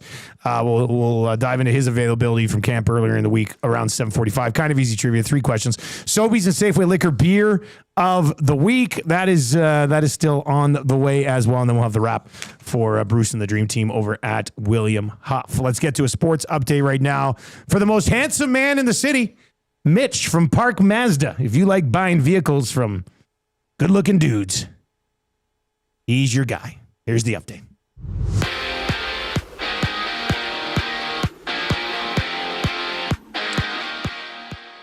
Week 10 in the CFL kicks off last night. It was the Lions defeating the Ticats 41-38 in overtime down in Hamilton. BC improves to 4-5. The loss drops the Tabbies to 6-3. Elks, they'll take their 1-6 record into Montreal tonight for Friday night football across the TSN network. Maddie and Milne will get you set. They'll have the Green and Gold kickoff show live from the St. Albert Rugby Club. Coverage starting at 4:30 here on EST. Canadian Victoria Mboko completing a miraculous run at the National Bank Open yesterday, defeating Naomi Osaka in the final from Montreal. It's her first career WTA Tour victory. Over to baseball, where the Riverhawks will play Game 1 of their series, the Harbor Cats, tonight in Victoria. Game 2 will be back here tomorrow at Remax Field, and if necessary, a Game 3 going Sunday also here in Edmonton. Jays, they'll look to remain red hot. They visit the Dodgers to open a 3-game series tonight at 8:10. Max Scherzer, your scheduled starter. The Edmonton Stingers back home. They'll host Niagara tonight from the Expo Center. Tip-off at 7. And the FedEx St. Jude Championship, a second-round action just getting underway this morning. Akshay Bhatia was your opening round leader as he was 8 under yesterday. Nick Taylor, the low Canadian, 3 under in a tie for 12th. Sports update brought to you by the great staff at Park Mazda and dealer principal Mitch Lewicki, where he's not sure if he'll show up to the Nasty Bash tonight. He might email Matt and see if there's spots available. Hi there. If you're like me, you like to picture yourself in luxury, even though there's absolutely no way you could afford it. And if you can, well, even better. Thankfully, I picture myself in something that is luxury, but still absolutely affordable, like the all-new Mazda CX-90 from Park Mazda. With the new luxury features like facial recognition settings and quilted detail Napa leather seating, I can pretend to be comfortable with all of my proper settings activated without even touching a button. Thanks to Mitch Lewicki and the great staff at Park Mazda. I like to picture Mitch Lewicki with like a giant eagle's wings and singing lead vocals for Lynyrd Skynyrd with like an angel band. And I'm in the crowd hammered drunk. Park Mazda, your dealer for life in Sherwood Park off Y Road, parkmazda.ca.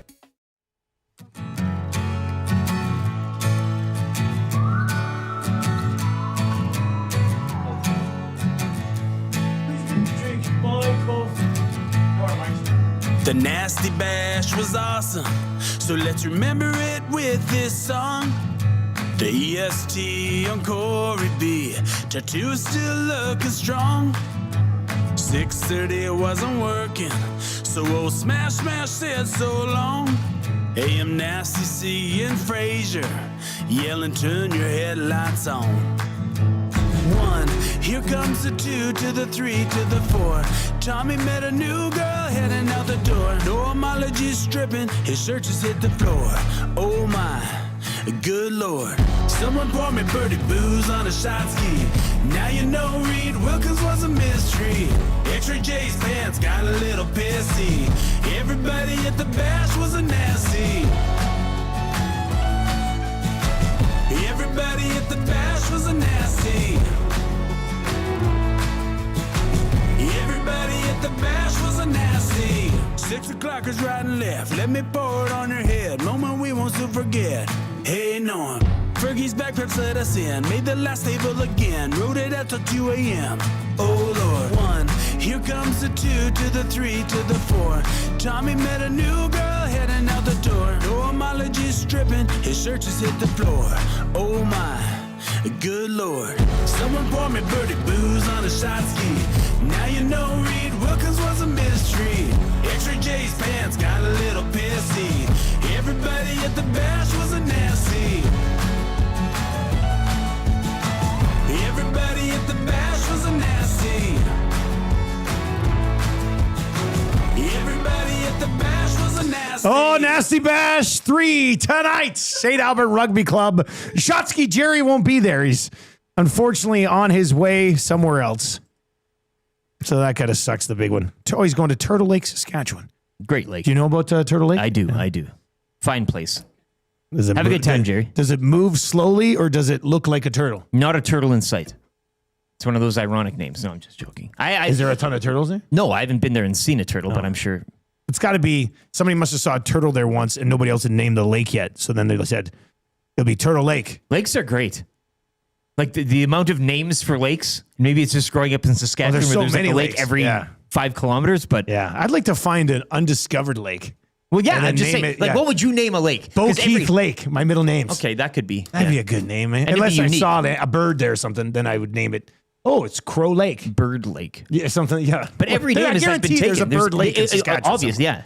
Yeah. You think of the name, it's, Do you think it's probably every a lake. single? You know what I would Every name? single word in the English language is taken up as a lake somewhere. I would name Guaranteed. a lake like a man's name, like Steve. I wouldn't even call it Steve Lake. Gregory It's Lake. like, we're going to the beach. It's Steve today. I like that. Do you like that one? Yeah, that's better than Bird Lake. Yeah. I think there's a Bird Lake for every province. Oh, there's There's got it. And Bird River and Bird Creek. Yeah. All those types of things. But like calling what like Lake this draft. is the lake, or Yeah. this lake is called a lake. Yeah, that'd be a lake. funny. Where are you This- going? this lake. I'm going to the lake. Which one? We're going to this the lake. lake. This lake or that lake? No, that lake is 36 that way. This lake is up. Like you know, That's good. I like that. All right, 780-218-9999. We're coming at you from the Popeyes Louisiana Kitchen Studio. Hit us up in the Paris Jewelers inbox, and one of you will end up winning text of the day. Again, the mix for text of the year. Nasty Bash goes down tonight. I mean, that could be, that's good. But the story of Mboko getting it done, you could not have scripted a better moment. That's good is brought to you by the Italian Center, where I hope she is celebrating with a panino or a cream horn of some type today. be the way to do it. From the Italian Center. It's the ultimate summer road trip snack. If you're going to the lake or that lake, you can pop into the Italian Center, pick up a panino. If you're a hungry boy or girl, you can take one down yourself. It'll fill you up, but it's also shareable with the family. There's no doubt about that. Yeah, she takes down in her quest. Yes. As she becomes the youngest Canadian woman in the open era to win the Canadian Open. She takes down a 23rd ranked player, Okay. a first ranked player, a 9th ranked player, and a 40th ranked player. And Pretty impressive run.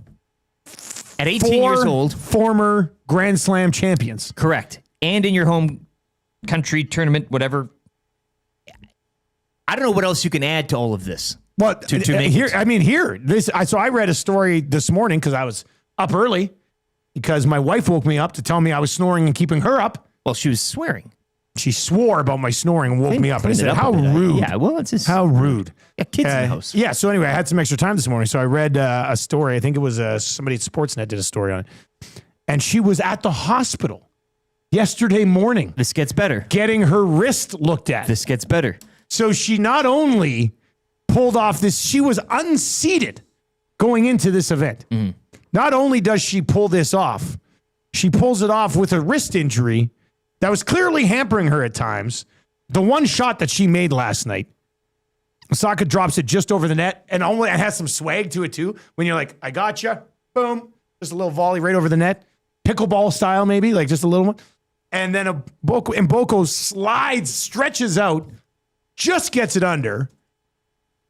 Osaka was looking, she couldn't believe it. And I guess they had to video review it to make sure it didn't bounce a second time. Like, that's how close it was. Full-blown splits.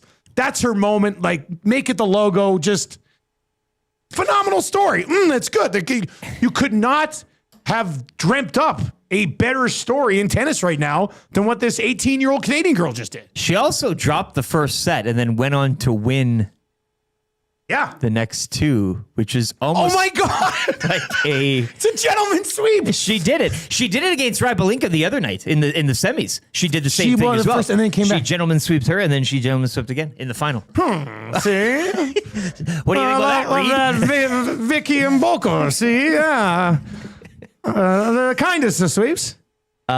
Second youngest player in the open era to defeat 4 Grand Slam champions in a single You know tournament. who the other one was, eh? I'll give you one guess. Who's the youngest to do it? The other woman did it at 17.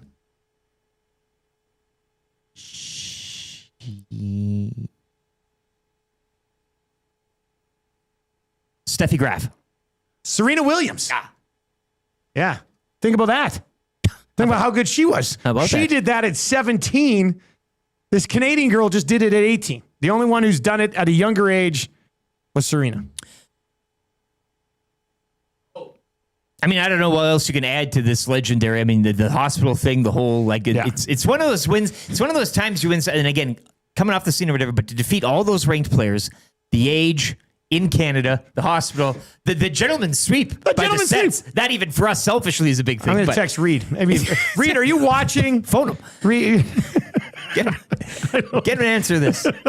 I don't think. Let me see. Reed might be watching. If he is, he'll pop up in the chat. But I'm going to text him and say, "Where is he? Oh, he's not in my phone as Reed. Is it nerd? Look up nerd. You know, it's so funny that you say, "Is it nerd?" And then what he sent me yesterday is the Yankees winning the 1980s roll dice tournament video. Well, that's all right. Would Mboko losing the first set, but winning the next two be a gentleman's sweep, in your opinion? I think he's going to say no, but maybe he tricks us. We'll see what he says. But like, she checks every box off on Fairy Tale Story. Yeah. I don't every know what box. else You just there said is like every to- box.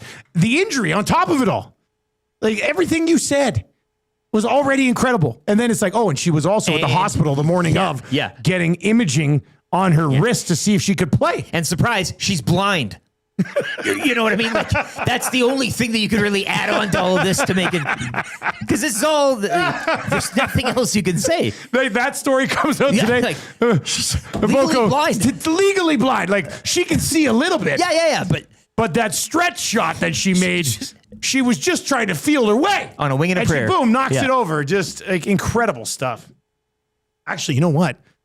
Quick story. When I was in Ottawa, I was walking on the street next to a blind person that had the stick out. Yes. And they were moving. They're walking quicker than I was walking. They're walking along, and they're using the stick. And there was like a homeless person sitting on the corner of the street. And the person walked up to it and then hit the stick, hit the legs, and then walked around. Yeah. Gets to the stoplight. We were waiting to cross the street. So I'm standing next to this blind person. And the street, when it said to walk, there wasn't like a beep. An auto, yeah. So I was like, should I? Are you calling a bluff? Should I tell this person that we can cross now? Yeah. So I just quickly sort of said to my brother, I said, "All right, let's go." And then I walked because I wasn't sure. But you were by yourself. There's just me, yeah. So he's listening to some other guy by himself saying, "Oh, let's go." Oh, yeah. Maybe he doesn't know that nobody's with me. No, I know, but like it's. So I was just like, "All right, let's go." And then he started walking. I thought it was nice because the stupid light thing usually would be beep, beep. It didn't start beeping. And I was like, well, this guy might just stand here. So I just kind of was like, all right, let's go. I like you saying that. Yeah. Oh, let's go by yourself. Yeah. Because I was trying to help him out. That's very touching, man. I thought that was nice. I like that a lot, actually. Good for you, Dusty. Yeah. But I like you saying that just regularly now. Yeah, anytime. Yeah. Well, let's go. Come along, everybody. I hadn't talked to him or anything, but he was standing there and he didn't move as quickly as I moved. So I was just like, all right, let's go. And then it's a very kind gesture. I'm walking out. Yeah. Good for you, Dusty. Yeah. Honestly. But you didn't want to say it too outright. I didn't want to be, hey, man, you can cross now. Yeah. Because I don't know. Like maybe he can partially see anyway. And it was good. So I just sort of randomly was like, all right, let's go. And then everybody crossed the street safely. So nice. I thought it was kind of like calling his bluff. That's a feel good Like moment. if you didn't say anything and then he starts and then he starts going, how did you know? Like, yeah. So anyway. Rob from the Grove says Mademoiselle's sweep instead of gentleman's it's a Mademoiselle's sweep. Mademoiselle. Yeah. Timber Woodsman saying damage deposit update, everybody. Yeah, so we did this earlier in the show, but the walls do need some work. She's asked her. It's a level 5 disaster. You know what? It could be the contractor that she has trying to take her for. I don't even think you don't think so? They're asking for they call it a level 5 drywall finish on the walls that need some fixing, which is like the top end level. It's worth more than the place itself. Well, technically it would be. Yeah, which is. I mean, it's like you have a car, and it's a beater, and then we got to replace this, and it's like, well, why am I gonna pay for that part when it's more? Yeah, than exactly. What are we doing here? Yeah, I know. For the wall. Yeah, I'm gonna say, you know what? To help your next tenant, we're not going to repair these walls so they don't move into an office that you can't control the heat in properly. Just put some LeBron posters over there. You know what I should? You know what I should have had Bruce done? Should have just wrapped the wall in white. That's not a bad idea. That's not bad. Hey, Bruce, I'm going to need you to take down this wrap and then just put up white wrap. Fantastic. Yeah. So it was almost to the point yesterday where the contractor, I was just, when it was like, we're going back and chatting with the lady. I said, there's no holes in these walls. And then he goes like this, like pops a hole. What? What are you doing? So I'm taking my own guys back today to look at it, to get a quote, and to realize that when we moved in, there was various sections of the wall that clearly should have been painted and were painted. Deaky Sparks says they're a level 5 scam artist. That's what I'm talking about. So we'll see how that sorts. I do like though the Don Ellis contractor. Yeah, the back and forth. Yeah. That would have been the moment. That's you can hear a pin drop. You had the old Western. Yeah. The show, yes. like Same thing. that moment, you know. That's how it would have worked. Quite frankly, that's none of your business. Just. That's good. Very good. Very good. All right. Do you know what else is good? Game day. Yes. Elks and Alouettes. Tonight, Cody Fajardo, Grey Cup MVP, no more than 18 months ago for this Montreal Alouettes squad. Pre-injury last year. Essentially front runner for MOP. Was having a great start. Memphis Mad Dogs selected him. I still remember the night I was at Brewster's watching that hamstring go down. Yeah. And it just, that was against the Riders, wasn't it? Because didn't Davis come in and then have that great game in the finish? I think I was calling that game. He got hurt earlier in, like it was like game 1 or 2. Where he pulled up a bit. Yeah. I remember. And then, but he went out for good. Yeah. Yeah. That was against the Riders. But it's funny, the hamstring in Montreal quarterbacks, eh? I know. Now he's going back to a place where the guy who replaced him is coincidentally out with a hamstring injury. And playing. What a twist. The other quarterback in McLeod Bethel Thompson, who was the quarterback losing close games last year and playing decent. It's going to be a great green and gold kickoff show tonight from the St. Albert Rugby Club. 4:30, those guys will get going. Reed Wilkins show will be live at 3 o'clock. So last night, you just quickly did hit this story you were telling me about this morning. This is why we need CFL fantasy. Because you were watching this game last night after a slow pitch game at Brewster's. Yes, coincidentally. And what happened, Eric? Tell me what happened with two young men who walked in there. Go to Brewster's with my wife after a slow pitch game in which they won incredibly in the rain. A very tough team. I sat in the vehicle drinking and of course, watching through game the rain. on my You phone. don't want to do that. Yeah, no, I'm a fair weather fan. So we get to Brewster's there, and I'm catching the end of the Ticats Lions game. I'm like, perfect. I'm in a good booth. I'm in a good booth with the team. Like, I've got a good sight line. I'm just living life. Wife goes, do you mind if I go on my phone for this? Have at her. I got the game on. Go on your phone. Of course, high fantasy implications last night between the two. Like, I mean, I had both quarterbacks going, had a couple of receivers. So I'm watching this game. And it's not busy there or anything by any, it's just people in the bar. And then, so a high table next to our booth, a couple of younger gentlemen, I'd say, mid to early 20s, tattoos on their arms, like working Joes, they that were type inked of thing. up. Like, yeah, well, a little bit, but not like over, like it's not gang, related or anything. Well, that's good. Yeah. Regular, a horrible story to tell. Regular guys out having a couple of pints. And, I'm watching the game here. They're over to my right. So I'm kind of picking up what they're talking about. And they're talking fantasy. Guys going, my team and all this stuff. Yeah. They're not talking NFL fantasy, which is that is the fantasy. People play hockey. Again, They're talking baseball fantasy, which I get. You got your rotisserie leagues and all that. But And they're talking about how he's got guys on the Jays and they're not playing today and they're playing tomorrow. And he's talking about that. And here I am watching my fantasy on the. They're not giving a piss about what's happening on the TV. Because they're worried about their baseball fantasy. Because they're worried about their damn baseball fantasy and the Jays and how they're playing, tomorrow, which is tonight against the Dodgers. I'm kind of thinking like, yeah, but. And the game was, again, this was like fourth quarter ticking down. We're going overtime. Like this is, you're in the heights. Final right? 3 minutes, don't change it. It's the best. Everything's going. And I'm still waiting for like maybe Tim White can do something or maybe, it's not over yet. Yeah. And they're talking baseball fantasy. And and again, to your point, you've been they love fantasy sports. They're big fantasy guys, obviously. And again, I said regular guys, working Joes. You can tell that they're in, and I know for a fact, like if they're playing baseball fantasy, they're obviously into NFL. Yeah, they've obviously in multiple leagues. Like they're guys just like you.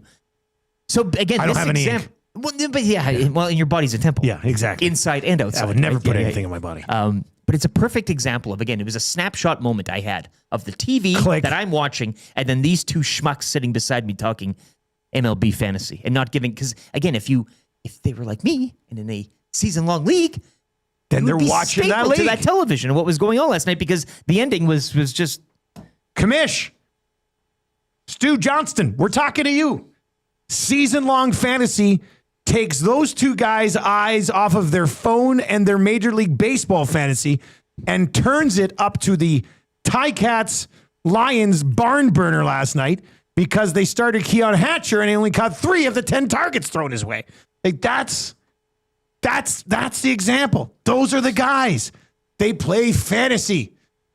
They'll play any type of fantasy, including CFL fantasy, if you can have a season-long option. I mean, you brought Make it happen. Reed's Dice League or whatever. Yes.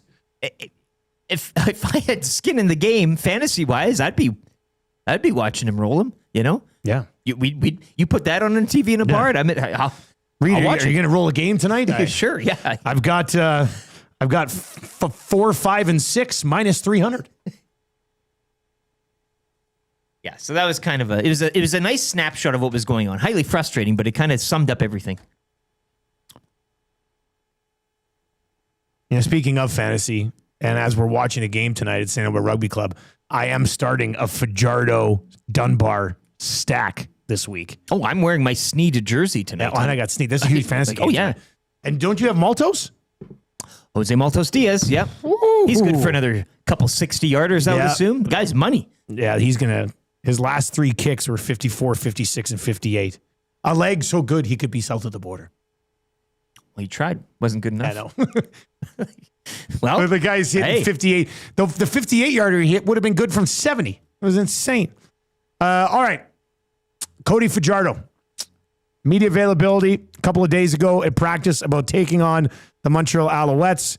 Let's hear what the starting quarterback of your Edmonton Elks had to say. In the world of sports, there's this thing called process-based, which is not result-based. How do you kind of try and separate the two so the results doesn't seep in? And I think this is on good or bad. For sure. The results don't seep into the process. It's a process through pain, I think, is what we're going through right now, and learning through pain. Sometimes you can go, we're kind of at a fork in the road right now. We can either go one way, stay positive, keep grinding, know we're close. We just took 2 of the best teams in the league to a one-possession game. Or we can just go the other way and say, you know what, the season's out of reach. And so I'm not getting any of that second part in that locker room. Energy was really good today. Energy was high. I think the guys know we're turning a corner. I think the guys know, including myself, we feel really good. Coach McSimic said something to the offense. He said, we earned the right to feel good about the stuff we did on that tape. So sometimes you have to earn it as opposed to just you put in the work and you don't earn it. But when you see it on the field and you have some success on the field, we feel really good about the process that we've been going through. Like we've been talking about, it's 2, 3, 4 plays here that swing in a different direction. Our record's a little bit better. And if you make them in the fourth quarter, and you've played on teams that you've known how to lock it down or find that other gear in the fourth quarter, and is it really just you have to experience it again to try and make sure that you turn that page from not executing and not getting it done to the point where you go, okay, now we got it done and we got to win. Athletes are so interesting in how we think, and the best way for us to think and learn is by doing it. Mm-hmm. And I think the biggest thing for a lot of us is by winning those games late. You felt like you've done it, so when you get in that situation, you're like, I've been here, I've done this. It kind of slows the game down a little bit for you. So that's what I draw back on when there's situations like that where we got to go down, have a game-winning drive. I draw back on my experiences. There's some guys in this locker room that have never been put in that CFL situation, right? So every opportunity we get to go out there and to be in these one-possession games are helping this football team. But at the end of the year, people just ask you how many, not how it was done. Yeah. And that's the unfortunate part of this is we're a 1-6 football club. So no matter how much we want to feel good about ourselves, every time we stare at that record, it motivates us. It drives us to try and win football games. You know, when it comes to drops by receivers, I've talked to Jason Tucker about this many times in the past. You can't tell your guys don't drop the football because, duh, they know that. It was unfortunate. I know you're going to probably tell me there were a lot of, and you're right, there were a lot of plays to be made before that. But what do you say to Keon after something like that? I told him I love him. Me and Keon have a great relationship. The thing about when receivers drop the ball, the thing that I can do as a quarterback is I can go right back to him. Mm-hmm. Unfortunately, in that situation, I think we had one more play, and it's a little bit more difficult. But you saw it in the SAS game.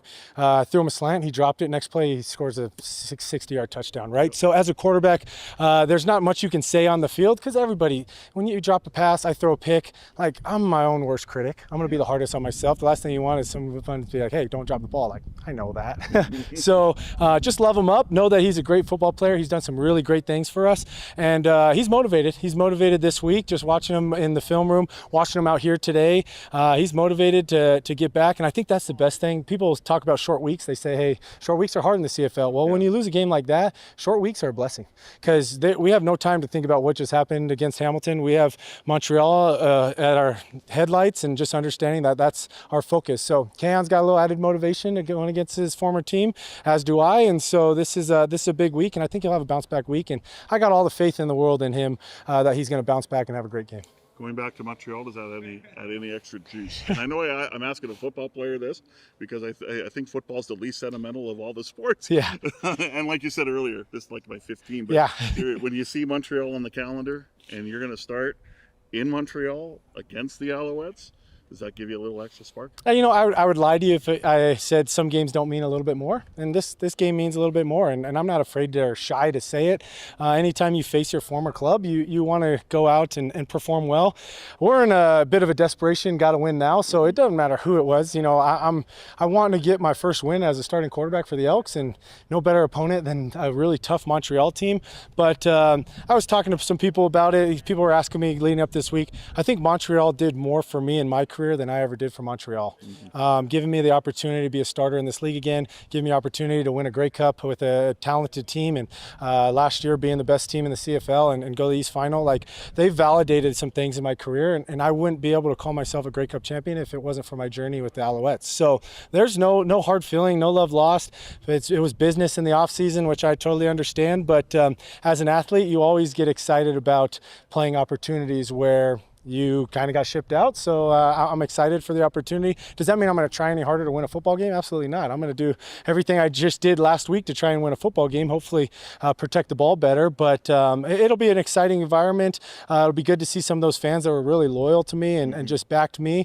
And it'll be good to be in an atmosphere that I'm used to. A place, you know, I drove back when we went to Sask. It was a stadium I had a lot of great memories in. Montreal's the same way. I got a lot of great memories in there. Sometimes as a quarterback, it's all about comfortability, and I feel comfortable playing in that stadium. Now the fans are going to be a little bit more ruthless on me in there as opposed to being on the home team, so it'll make things a little bit harder, but I just got a lot of great memories there, and I'm excited to go back. Thank you. Yeah, thank you. Appreciate it. There you go. That's Cody Fajardo, one of the best interviews in the league. I would hope he gets a pretty good round of applause in Montreal tonight, considering he led them to a Grey Cup 2 years ago. Yeah, as you said, I don't think on either side here that there's any bad blood. It's business. They all understand that. And yeah, you should. I mean, you applaud. It's the same thing in Saskatchewan. I think you can remember what he did. Once the game starts, you boo. But I think there's a time for acknowledging what he did there, and especially delivering the Grey Cup.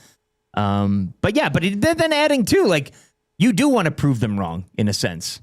It's not to say it's nothing against Davis Alexander. I mean, they did the business move, but you always have that extra added juice and that extra momentum to say, hey, you know, what about me? So yeah, Cody, Cody can talk good, and he'll be he's always motivated, but a little extra juice. And I think Ken in the nasty chat here, sneaky suspicion the Elks walk away with the win. Make the final. Make the final, he says in the Vic Router voice. 22-17. Make the final. Make the final. Make the final. 22-17, which, as we call in the business, an under. Yes. Yeah. Hey, if you want to join us, and we're trying to do the best we can to get the Double E back to where they once were. And our part in this one is to promote and host the Labor Day bus. They haven't done a Labor Day bus in a few years. Chatting with Dahmer and the crew over there. We wanted to bring it back last year. It just didn't work. Never got the time to put it together properly, but we did this year. It is the Edmonton Sports Talk Labor Day bus presented by Canadian Club. The bus will leave Commonwealth at 10 o'clock. Stop in Red Deer Gasoline Alley at noon. You'll have a half hour there. Arrive at McMahon at 2 o'clock. Game time is 4, so 2 hours to tailgate. After the game, we'll leave McMahon around 7. Post-game pizza served on the bus. You're back at Commonwealth by 10 p.m. It's going to be absolutely amazing trip. You will get a ticket to the Labor Day Classic on Monday, September 1st. Transportation to and from Calgary on a coach bus. 2 Canadian Club beverages on the way to the game, and then a post-game pizza meal on the bus as well. It's $150, but if you use the code EST Labor Day, it's just $125. So just 25, you save $25, grab a couple buddies. It's already over 50% sold out. The Elks were here at the office yesterday. Yes. Saw Tommy sitting in various places talking on a phone, so I'm not sure what that video is going to look like. But we are teaming up with the organization to take well over 100 people down to the game. And it should be a good time. But use the code EST Labor Day. If you go to www.edmontonsportstalk.com, you will see Labor Day bus sitting there waiting for you. You click on that, you go and sign up, and you use the code EST Labor Day. And you'll save $25. And it should be a really good time. Tommy and I are working that game. We'll already be down there, but we'll see you when the bus arrives. Yeah, you're greeting us as we step off the bus. A bunch of you guys will be on the bus. We'll be yelling at Tom during the game as he's trying to report on the sideline. Well, I'm going to set it up. So if I'm hoping that like the 100 tickets or whatever we end up having are all in one section together. So then we'll have a huge section. I'd hope so. Of Elks fans. And then I'm going to tell the crew, I'm going to like, hey, let's get that shot on the broadcast. Hell, add that to the package. Plug the bus. You'll be on TV. Yeah. And I'll make sure you're on TV. There you go. Yeah. No, it should be a lot of fun. EdmontonSportsTalk.com. Click on Labor Day bus and join us. It's going to be a lot of fun. You guys are going to have a ride. I guarantee. I'm jealous I'm not on the bus. There's talk of karaoke. What? That's what they were saying yesterday. I've never heard of such a thing. You could do that, though. Right? My daughter's got a little karaoke machine. Boot, scoot, and boogie. On the way down. Hell yeah. Here we go, do-si-do. Come on, baby. Let's go. Bird scooting. That was for you, Trev. I thought you were going to say the bird scooter. That works. That's right. Well, that'll be fun. I hope you guys do karaoke on the bus on the way. It's going to be great. Again, CFL bus trips can't be beat. This CFL bus trip is going to rival March from airport to resort bus trip in Mexico. Those are 2 of the best possible bus trips you can have. Well, not to Will Fraser. Yeah. All right, we need somebody to play kind of easy trivia for Mr. Mike's. Who wants to win a gift certificate to Mr. Mike's? You can go use it for Platterpalooza. And if you weren't aware, Platterpalooza is going on all summer long. I will have more on that coming up here. Say owl summer long. Say it. Say it. Do it. Yes, sick. Come on, Trev. Give it to us. Wait. Who just said that? Owls owl summer long. Summer long. Owl summer long. Wait, did you say who said that? Who? Oh, yeah, I did. We are. The chirps just keep coming. Bird draft. We got the winner. We got the non-relegation boys right here. The 2 OGs. The biggest fan right here. The 2 OGs surviving. Thank God. Hey, for the first one, that would have sucked. Shoot, we will be relegated at some point. Yeah. But it was nice to survive the first one. Not so much for Glue Guy and Gazzola. Well, Gazzola, this hurts for Glue Guy, I'd say. Well, the fact, we'll double check, but Glue Guy and Gazzola, last check, were tied for 3rd/4th. Which stuns me because Tommy didn't prep and Glue Guy took it very seriously. So It looks like a double elimination is incoming. Let's see if things have changed at all. Yeah, see, it's still on Twitter, it's still 14-12 in favor of Glue Guy, and I think on Instagram it's 14-12 in favor of Tommy. So That's it's that's tough for Glue. Like Tommy, he looks at those numbers and he goes, "Wow, I got a lot of votes." This relegation for Glue Guy is going to stick with him for a long time.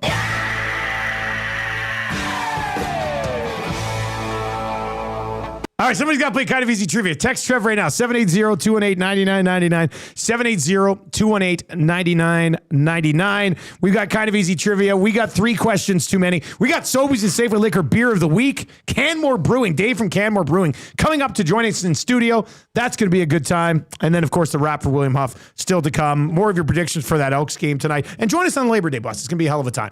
Let's get to a sports update right now for Windsor Plywood Leduc.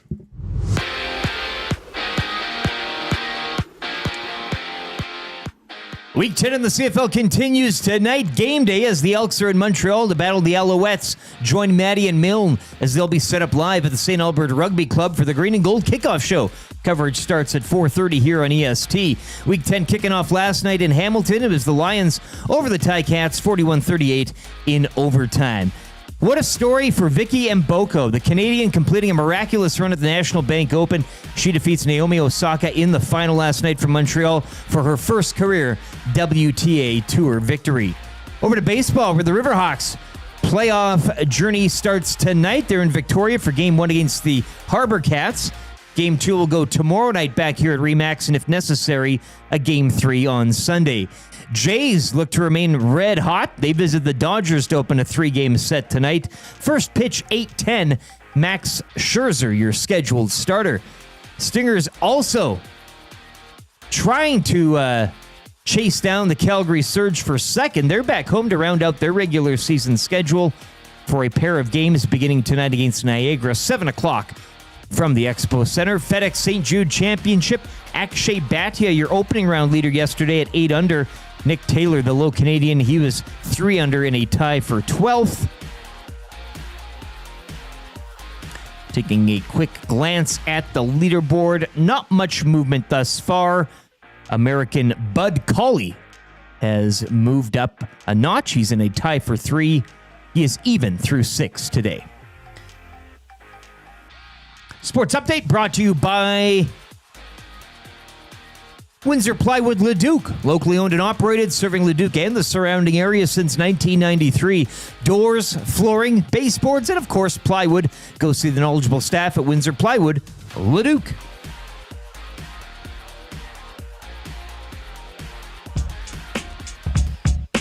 You better watch your step. All gas, no brakes.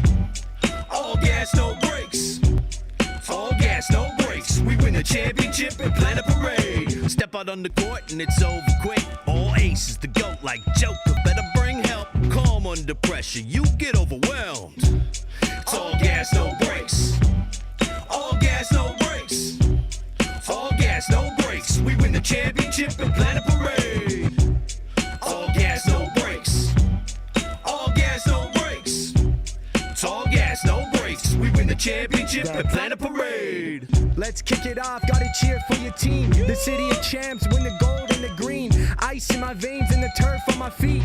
Keeping it up on the waves and the streams. Dusty, Trevin, LTE, Tommy G, Matty I, Jay and Jasmine. After that it's 1-3. We got the smoker cooking up with the Latino heat. 3-6 on a drive, you know we score when we go live. It's Reed Wilkins and J Mill to glue the seams.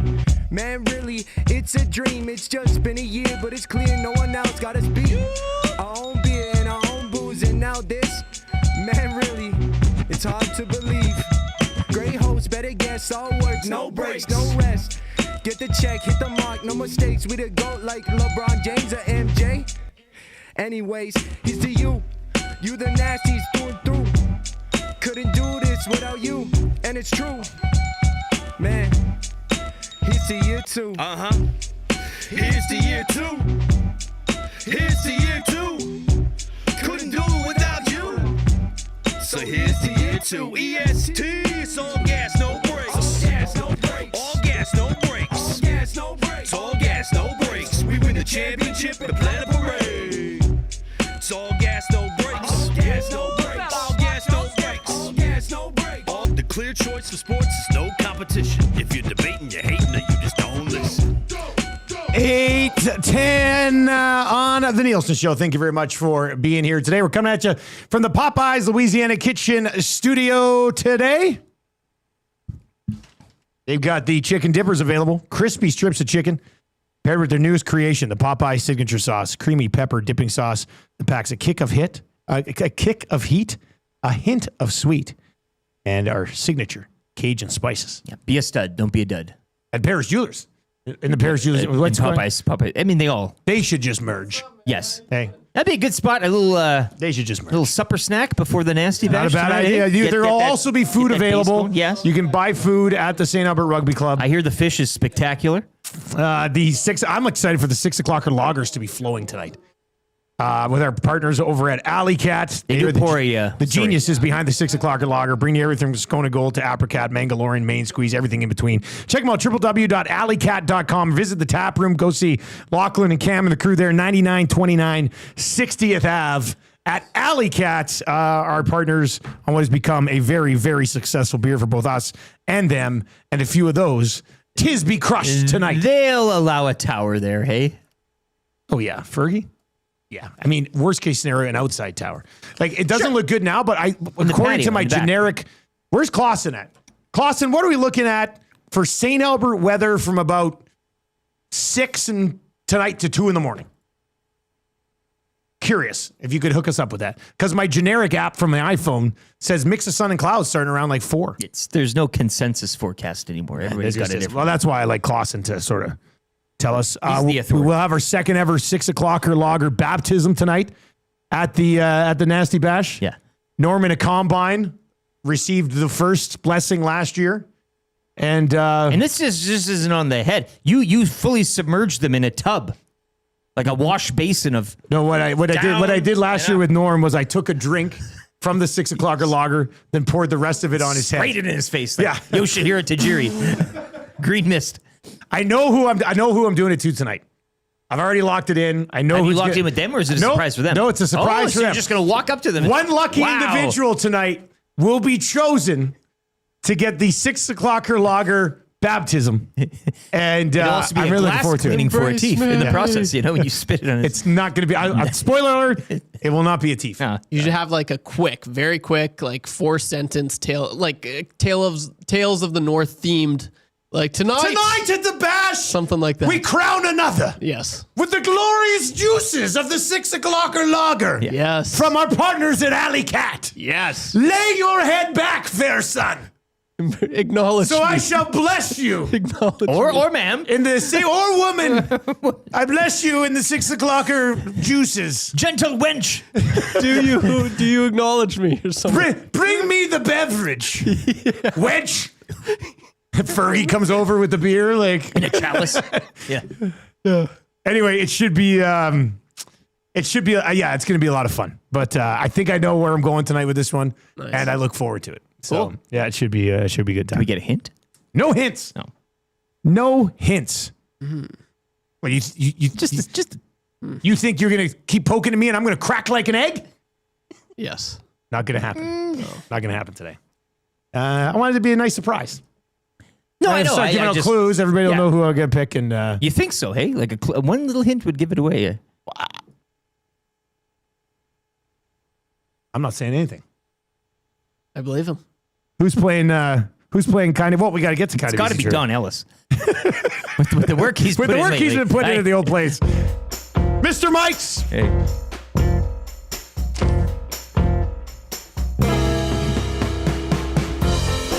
Mr. Mike's is turning up the sizzle this summer with Bladderpalooza. From barbecue rib bladders to coastal combos with lobsters and prawns. It's big flavor all summer long. Plus, enter for your shot at sizzling summer prizes. Get into Mr. Mike's. Eat locally. Enjoy casually. It's Bladderpalooza. Reed Wilkins says no to the gentleman sweep in tennis. Did he get back? He did. Oh, what? He's not having it. We texted Reed Wilkins. It's not surprising, but I texted Reed Wilkins. I said, I'll give you the exchange. Would Mboko losing the first set but winning the next two be a gentleman's sweep in your opinion? And he said in caps, he said no. And I replied and I said, wow. We're off and running today. Wow. The Reed Wilkins Show from 3 until 4:30 and then from 5:30 until 6. They got a green and gold kickoff show sandwiched in between. And it'll be happening at the St. Albert Rugby Club later on this afternoon. I've got like a million things to do today. I'm hoping to be at the rugby club by kickoff of the Elks game. One at a time. Yeah, I know. It's going to be a busy day, though. That's how you eat an elephant is just a bite. Just a little like that. All right, who's playing Kind of Easy Trivia today, Trev? Who do we got? Barry the Cheater. Barry the Cheater. Ooh. Barry the Cheater has been a final table guy at the Nasty Bash. I know for sure last year. Great party guy. I think first year as well. Let's go to Barry the Cheater today. Barry the Cheater, you ready to go, buddy? Yeah, Daddy likes. Hey, have you been final table 2 years in a row? Not last year. I stayed pretty late, but midnight happened, man. Yeah, okay, but you were final table first year, I think. First year, yeah. Well, that was a rough trip, man. That was a rough time. All right, well, let's we'll see how it goes. Trev will start the ticker after I read the first question. All right. Also, remember, don't hand the phone off to anybody. I won't. All right, here we go. Which team won the CFL game last night? BC Lions. What position does Sean White play? He is a field goal kicker. Who do the Elks play tonight? The Montreal Alouettes. Which former Elk is now quarterback for the Alouettes? MB2. Who do the Blue Jays play tonight? Doesn't even matter. They're going to win and score so many runs. Oh, here we go. He got it.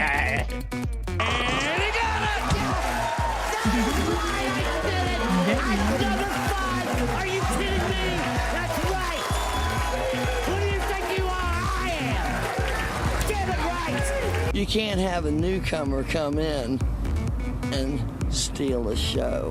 That's a paddling. Oh, we've been strong. We're just playing by the rules. Ooh, you better believe that's a paddling. And I was in Miami with my new beach house. Well, it was a couple minutes from the beach. That's a paddling. The first year we took it to the limit. Take it to the limit. You cannot come to my house. No, not today. You cannot come to my house. No, not today. Friday morning, Clubby Loop. Jill in the Nasty Chat asks, can you get tickets at the door in case we're able to stumble down later?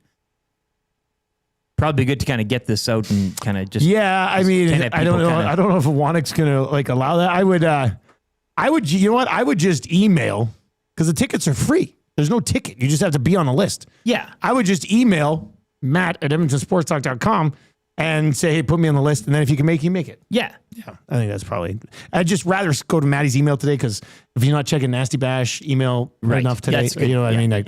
So. But yeah, it should be a good time. Jeffy texts in today and says, announce a new overnight host at the Bash tonight, you cowards. No, we've had some big announcements. Nasty Bash 1, we announced that Edmonton Sports Talk was forming. Yes. Nasty Bash 2, we introduced like the whole new afternoon group, and Reed Wilkins was dressed as Smash Smash. We did not get drafted yesterday. Smash Smash did not get drafted. That's the thing. I mean, we needed to go deeper. And then tonight, no major groundbreaking announcement tonight. So there's that. All right, we're going to get to 3 questions too many today. Do you have a liner for the segment? Yeah, I do. 3 questions too many, brought to you by the great staff at Park Mazda and dealer principal Mitch Lewicki. Where greatness recognizes greatness, he'd like to congratulate Victoria Mboko on winning the NBO final at 18. Much like Mitch started operating Park Mazda when he was 18. Park Mazda, your dealer for life. Matt@EdmontonSportsTalk.com. I saw Tamara the Wig Lady was like, what's Matt's email? We're all our first name at EdmontonSportsTalk.com. Yeah, hit me up. Yeah. I'll message back. Lieutenant@EdmontonSportsTalk.com. Godfather of the house. I love it. Friday morning visit. Oh, and Cologne Boy? Oh, what's up, Cologne Boy? Oh, a Pop-Tart. Look at that. Oh, this is awesome. Thanks, man. Still going to crush you in one-on-one basketball, but look at this. A Pop-Tart Funko Pop. That is awesome. Thanks, boys. That'll go straight in my new office. Strawberry milkshake. That's going to be in my office. Is that what they said? Or the office? Yeah, no, that'll be. I still don't have a desk. No, you put it on the desk. Well, when I get a desk, I put it on. Tie up that desk. The little folding table. Yeah. It'll go perfect. Get to my office at some point, I guess. Do you have a Twitter account? Yes, at Lieutenant_Eric, where you can still vote. I mean, the voting is still on. We are still live, the voting, for yesterday's bird draft. And you can find it up as well at YEG Sports Talk. So there's still time. Looks like Glue Guy. Oh, Trev, you'll like this one. It looks like Glue Guy and Tommy Gazzola will be migrating their way south.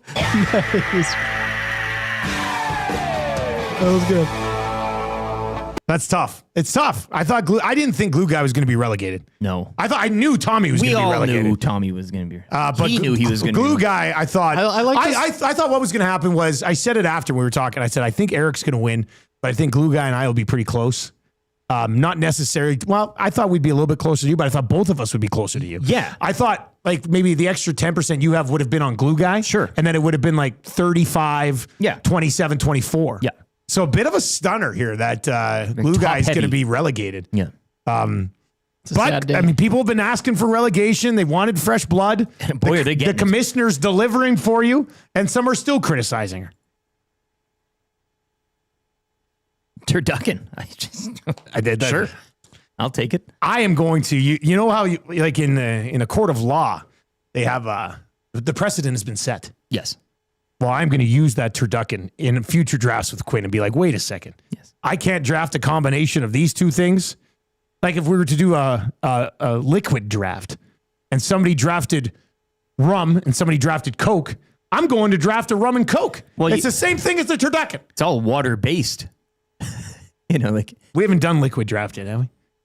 I don't recall. I'd be down for a I already liquid tell you draft. what happens in liquid draft. I take milk in the first round. Nobody votes for me. I get last and I get relegated. Well, you would vote for me, Trev, but yeah, chocolate milk. Yeah, chocolate milk. Yeah. Why wouldn't people don't like milk? Well, nobody drink like most human adults don't drink milk. You don't. Like I you don't drink need milk. it. Really? Yeah. Like I had a glass of milk for dinner last night. Yeah, me too. Yeah. No, but we're pro milk guy. We're on our own. Yeah, buddy. but it's not. You don't go out to a bar or restaurant and like, can I get the drink menu, please? And it's milk. List. Like, no, you know but what if I I mean? go out for breakfast, I get a glass of milk at a restaurant. If you are drinking it, it's a morning thing. But I'm just saying you guys are in the minority when you're drinking it. I'm not going to go. I'm not nothing going to wrong go to Mr. Mike's for dinner and say, "Hey, can I get a glass of milk?" Pint of milk. Unless I'd been on a stranded island and hadn't had milk for a month. I could have a glass of 2% now. I used to drink that stuff like it was going to style too, and then 2%? Oh yeah. I think blood though You're a is your sicko. blood's your What are number you? one overall for liquids. What? Blood. Oh, blood would be big. Water. You need it. You need blood. Water and blood. Water and blood. Water is too. in blood, isn't it? Blood's not in water. Well, water's, I would say water is the turducken because you're getting everything. If you No. If you take water, Don't you try to take heat off turducken. Like, if you take water, everything else is off the board. Trev, what were you going to say? You got beef with 2%? No. I grew up on 2%. Oh, okay. And then when I was courting Tammy, I drank skim to look healthy. Yeah. And then finally, once I asked, it was like it's like a filtered and unfiltered cigarette. as well. I sat down. I got on a knee and I said, "Will you marry me?" And she said, "Yes." I said, "Okay, I'm gonna go get a jug of 1%." Immediately. And I'm back, baby. Yeah. So she celebrated with a glass of champagne, and I had a cool, crisp glass of 1% milk. Yeah. So we're a 1% family. You keep the She sometimes has soy in the fridge, but whenever I see that, I open it immediately and pour it out. And you refill it with your 1%. With regular milk. And then I go... She pours a bowl of cereal. She sits down and she goes, "How was your day?" I said, "Why don't you eat up and I'll tell you." I do like the idea of you keeping 2% though in the liquor cabinet for like a special occasion. Like, Trev comes over. Yeah, Trev, would you like a glass might of 2%? interest you in the. We'll take up the tumblers. Yeah. Yeah, perfect. Yeah, that would be fun. On the rocks. All right. Question number 1. We're doing 3 questions, right? For Park Mazda. Yeah. I wonder what type of milk Mitch drinks. I'm going to text him. I'll find out. What percentage of... I better I can't just randomly say that to him. Yes, you can. That's the only way to fly with this doing one. your segment on the show. Yeah. Just curious. What would you guess he is? He's a well-dressed, successful businessman. What is the standard for milk? Is it 2%? 2%. Yeah, it is, right? He's a yeah, 2%er for sure. You think 2%? No way. I think 1%'s 1% is why we even bother? I think 1%. Growing up a 2% kid, I always thought I'll never be a 1% guy. Nah. But now I've totally settled into being a 1%. White water. No, skim milk is white water. Yeah, but have you had skim? Yeah, that's skim's a waste. But 1% is you're just 1%. Yeah. Anyway, have you ever had 5%?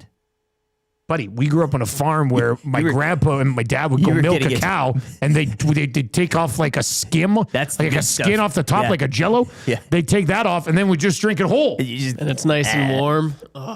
Straight out of the teat. Yeah, non-pasteurized. Now that's milk that'll put some hair on your chest or something else in your gut. All right, question number 1. Do you guys think, man, we just can't get away from these Oilers questions, can we? On a fun day like this, do you guys think either of the Oilers rookies will make a bigger impact than Mangiapane this year? The 3 newcomers, Savoy, Ike Howard, don't call me Isaac, and make an impact stats wise. I think in general on the team, I think the buzz is obviously higher around specifically an Ike Howard than an Andrew Mangiapane. Right, but it should. I think we should. You're right, 100%. Like the buzz, probably on both the kids. Yeah, because they're rookies. You're excited. It's a new toy. But Mangiapane is a new toy that's just been slightly used elsewhere. You already know it works because other people have used it well. So I think, or not well. I think overall, as an impact on the team, I think Mangiapane should probably have the biggest impact. He should. If he doesn't, that'd probably be a worry. Trev, what say you, buddy? Remember, we know you hate Mangiapane. Take your prior. I can't wait till you come in October 15th and be like, I love Mangiapane. It's never gonna happen. It'll happen. No, it won't happen.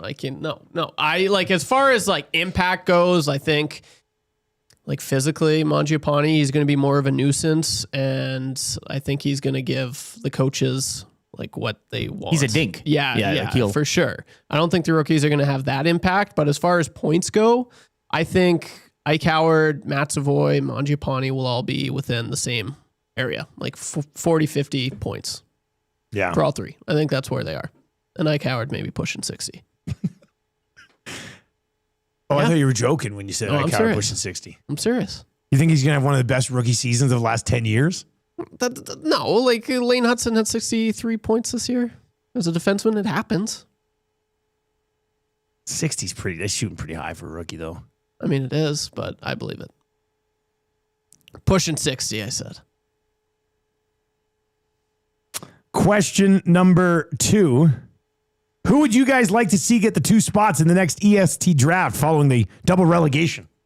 See, so if we are going nerd draft, like it depends on what because at the old place we'd have people coming in left, right, and center, depending on the topic everybody of the draft, was rolling which in. It was fun. So yeah, if it is a nerd draft, if we're going there, it's Reed and I think again Zach would be an interesting spice to add to the draft room. Yes. Well, we need to know who's interested. Reed and Zach. 2 nerds. 2 nerds. Nerd draft. There we go. Screw interest. You make them. You will be doing this draft. Well, no, but I know Reed would want in. Yeah. I think Zach would want in. Of course. Trev, you would want to do a draft again? You filled in for me that one time, but on spot duty too. but what? No, but that finish that sentence. No, but you were you cast. blew it. I gave you a list. You didn't draft off the list. I didn't know if I was supposed to. It was me. It was me in the draft. It was me in the draft, not you. I had good reference. You a list. You were a proxy. You were my proxy. What? You weren't standalone. You were my proxy. I sent you my list. You didn't draft off. You drafted. I drafted sirens during a war. Yeah, those are terrifying, man. You ever watch a war movie? Terrible sound. You know what my biggest fear is? Oh gosh, voice cracks. And just last seconds. Okay, you're in. Biggest fear. I hate that stuff. Did you draft it? Did I draft? No, I didn't. Ooh, that would have been. Well, it's hard to draft when it's one of your biggest fears and you didn't take it. Yeah. But I would be like, if I had time, the nerd draft is intriguing. I'd like to be in that one, maybe. Yeah. Okay. Well, then there's another hat in the ring. But I think Gager would want to be in on nerd draft too. Yeah. I would rather have Zach in over me for sure. We were saying Zach's on vacation right now. and we were saying, what's he doing? And what you could say, he's walking along a beach, Hey. talking to people who are relaxing. Hey. Wreck beach. What are you doing? I see your. Is that the nude beach? I see you're tanning there. Hey. What are you doing? I'm tanning. Oh. Yeah. Oh gosh. How long have you been tanning for? Yeah. That's cool. Yeah. There's a lake here. It's nice. Have you been in the water? Wide-eyed. Yeah. Just going around ruining everybody's vacation on a beach. Yes. That's too good. He's naked at a clothed beach. Walking up to people. Hey, how come your clothes aren't off? God. I'd love to go on vacation with Zach, too. That'd be. Oh, no, I'd take that back. I don't know if I'd like to view Zach on vacation. Yeah. Like meet up with him, but then have your own. Yeah, I'd like to have. I would like to have a drone. Time to go now. Yeah, I'd like to have drone follow Zach on vacation. I agree.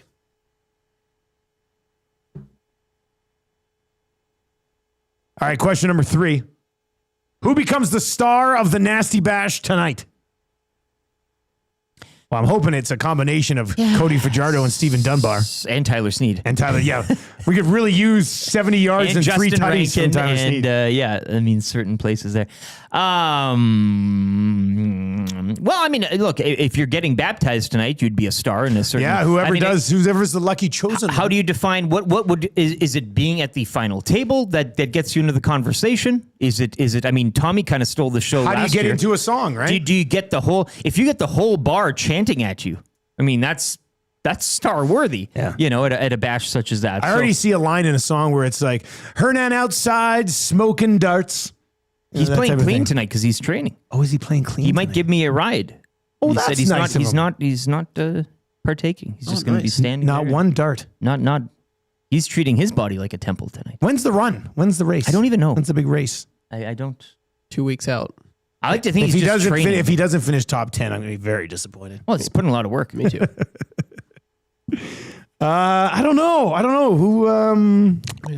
Well, YouTube Trev. I mean, I could see you having a pretty good time tonight. Yeah, You're up for it. You're up. The tail is up. I think if it was we had Play Alberta odds on being the star of the show tonight, I'd probably put you as like plus 400, somewhere in the mix. That's a good bet. It's your first one. You could get carried away.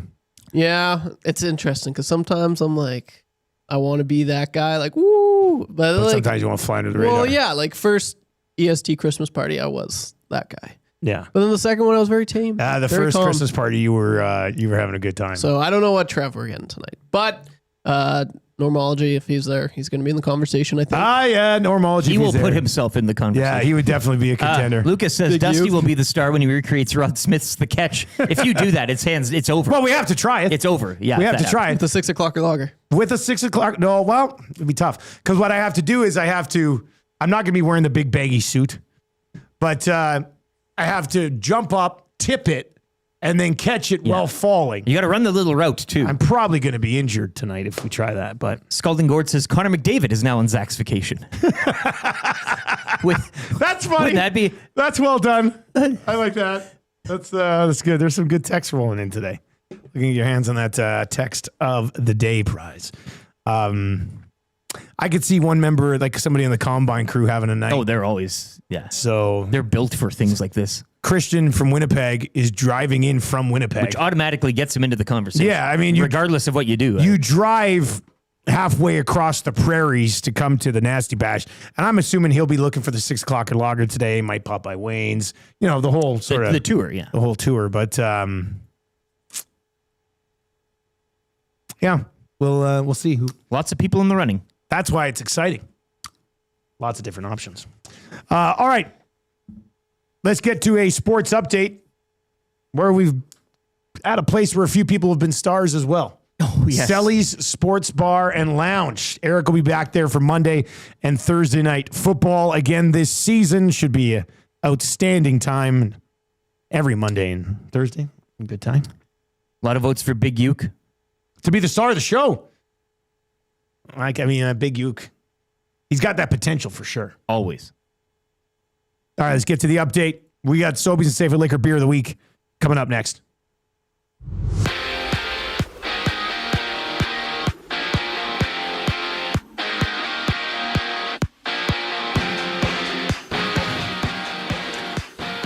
All All right, week 10 in the CFL getting underway last night from Hamilton. It was the Lions defeating the Ticats 41-38 in overtime. Lions now 4-5. The loss drops Hamilton to 6-3. Week 10 continues tonight as the Elks take their 1-6 record into Montreal to battle the 5-3 Alouettes. You can join Maddie and Milne. They'll be live from the St. Albert Rugby Club for the Green and Gold Kickoff Show. Coverage gets underway 4:30 here on EST. Canadian Victoria Mboko completing a miraculous run at the National Bank Open in Montreal. She defeats Naomi Osaka yesterday in the final. It's her first career WTA Tour victory at 18 years of age. Riverhawks game 1 of their playoff series in Victoria tonight.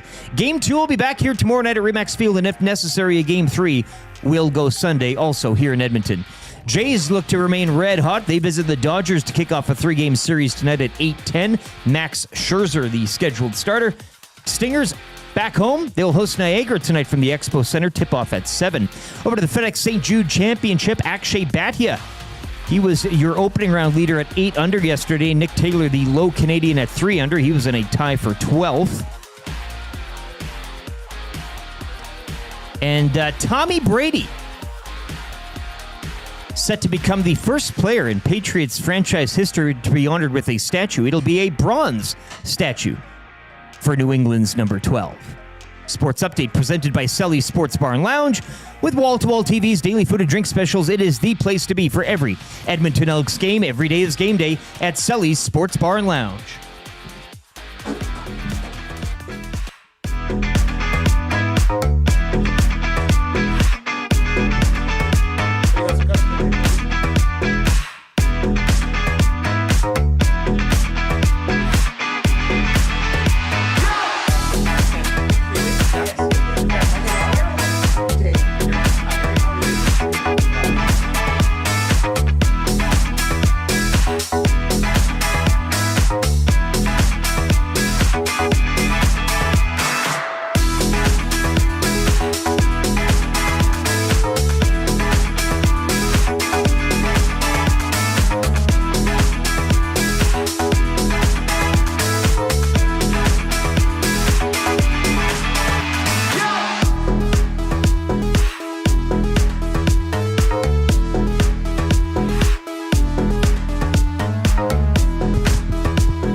All right, it is 8:38 on the Nielson Show. Edmonton Sports Talk presented to you by our partners at Play Alberta. And, of course, we've got Sobeys Safeway Liquor Beer of the Week. It is a Friday. We got the Big Nasty Bash tonight. This is a great way to work our way through a Friday show. If you're watching over on YouTube today, hammer the thumbs up for us. And if you're watching or if you're listening on TuneIn or iHeart or EdmontonSportsTalk.com, please just tell your friends how easy it is to consume what we are doing over here at EST every day from 6 until 6. Pre and post game for the Elks tonight as well. Riverhawks, Stingers, playoff bound.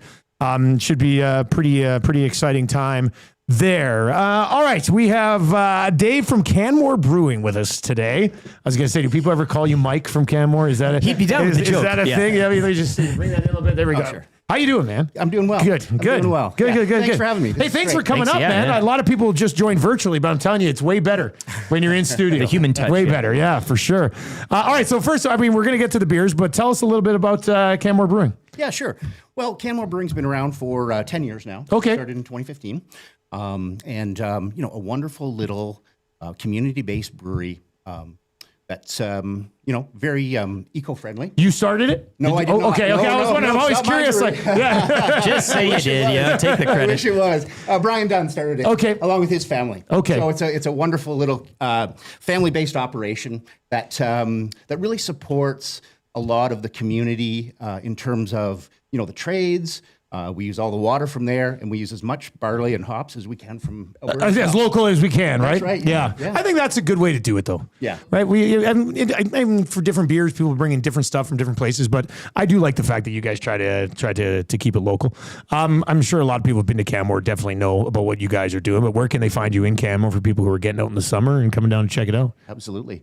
In most of the restaurants and bars, okay, carry our okay, good, yeah, beer. perfect. That's good then. And then certainly our brew house. Yeah, we've got we've got a really nice facility there, and it's all an open concept as well. So in our tap room, you can actually see the beer being made. Oh, I love it. That's good. Yeah. Those are the best ones. Yeah, right. Yeah. You can swing by and say hi to Shannon and Nikos in there, and they're our brewmasters. Right? Okay, right there. Yeah, so you can just sort of belly up to the wood there and watch them and take in all the fresh smells of. I'm already getting a bit of it. Yeah. Well, we brought along some props today, and I was going to say, what do we got going on here, man? Yeah, absolutely. So here's nobody. You know what? We've been doing Beer of the Week for a long time, 10 years, and nobody's ever brought in like materials. So you can smell that, right? And you can even taste it if you want. That's malted barley. So that is barley made in Alberta. Really? Yeah. And you'll have a little bit of a sort of a malted, sort of Give me roasted flavor. Yeah. And that's pretty fresh. That's cool. I pulled that out of the bag here just the other day. So it's one of the main ingredients in our beer. I like that. Can we eat that too? Yeah. No, the other thing, you do not eat this. Do not eat this.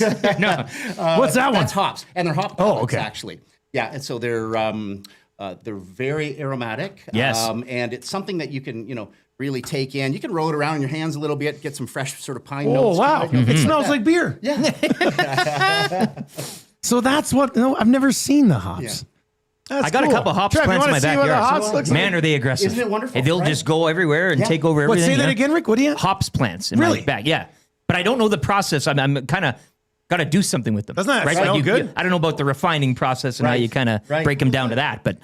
Well, when the flower matures, cut it all off, take it to one of your local breweries here, and they'll do something with Maybe it. I'll do that. Yeah. That would be cool, Like actually. an LTE beer. Yeah. I like that idea. Yeah, that's a good come idea. on down to Canmore, and we'll put our hops together in my backyard and your backyard. Hey, we'll do a little something here, yeah. Hey, a backyard brew. That's what you can call it. Okay, so what do we have? What are we diving into here? Good. Okay, good. We're going to do like a little flight, eh? Yeah, we're going to absolutely do a flight. And one of the things that I think we should probably do is start off with sort of the easiest drinking. Okay. We are going to have a gift certificate to give away to Sobeys and Safeway Liquor, so make sure you're sticking around. And of course, this will be available on the Sobeys and Safeway Liquor podcast platform as well, and it'll be archived on YouTube. The Peak Pack, it's a nice pack, is the beer of the week deal, right? It is, absolutely. Okay, It's a that's great 6 deal tall right boys? now. Yes, that's right. That's right. And okay, so this is our Highline Lager. It is a light lager.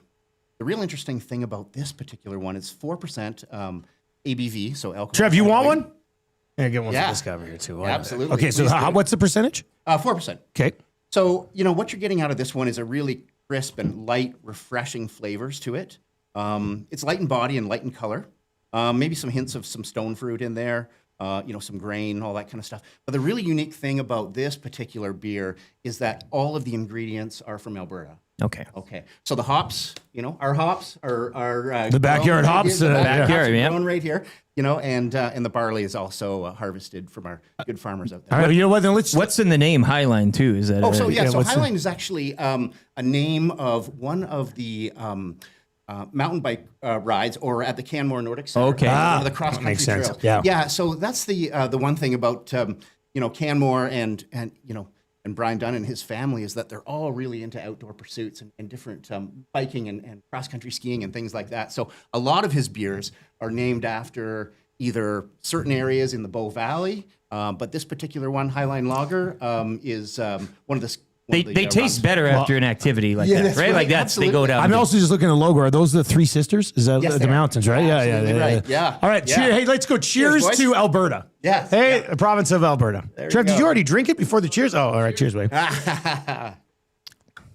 Perfect day to be sampling some beer. Yeah, that's a good way to start. What a crisp, clear, Goes down clean easy. beer. Yep. That is good. Highline Lager. That's right. That's the Highline Lager from Canmore Brewing. All right, and that is one of the beers that's available 3 of them in the peak pack, right? For 6 beers, but 2 of each. That's right. Highline Lager is one of them. That would be the light beer, 4%. All right, where are we going next? 10 I'm having Peaks? another one of these, to be honest with you. We are going on to 10 Peaks. That's Okay. correct. Thank you, sir. 10 Peaks Pale Ale. While I'm pouring here. Oh, here you go, Trev. Yep. I'm going to use this Okay, coaster. Trev. Can I also have one? I Oh, collect. absolutely. They're for I you. collect Yes. them too. Yeah, I, brought 'em in for- I didn't know you collect coasters. It's neat when you go traveling. I mean, it's cool. Yeah, you could put them on a wall when you start your own bar. Yeah. So 10 Peaks Pale Ale, 5% alcohol by volume. IBUs. So if people don't know, an IBU is an international bittering unit. Yep, the scale. Yeah, it's absolutely a scale. So there's 33 on this one, as opposed to the Highline, which was only 25. So what we're doing is we're doing an elevated beer tasting. We're going to work our way We're up. going to work our way up. Okay. Yeah, exactly. So, All right. And this is described after the Valley of the 10 Peaks in Banff National Park. Okay. It's like we're on a chairlift, hey? Yeah, I was going to say, yeah, it is kind of like that. I want to do a cheers to my co-host here. We did a draft of birds yesterday, and a cheers to the bird draft champion. Okay. And a slight toast to the 2 men who will be relegated coming out of that draft as well. Yeah. Sorry, Glue Guy and Tommy. So this would be sort of a moderately hopped American-style pale ale. Okay. Okay. So a little bit more involved in this one. That's still smooth drinking, though. Moderate, right though, there. Like, yeah. that's- That's right. Yeah, Yeah, just yeah. really approachable Yeah. craft beer, Yeah. right? Very sessionable as well, I would say. How high does that scale go up? Is there like boy. Is it like? Yeah, I don't know exactly how high, but I've seen up to 90. Okay, yeah. So it's Yeah, you can get really carried away. You really can. Those are one of these like, well, it's and not good. balance Yeah. is really key with Yeah. beer, right? And Between like the bitterness and that's yeah. right. Yeah. All right, so where are we going next? What's this one? Absolutely. So the Misty Mountain hops, sort of perfect for a day like today. Yeah, a little misty out there for sure. Yeah, If that's we were in the that's true. mountains, this would be exactly what. Little playoff Zeppelin too there. Hey, yeah. That's right.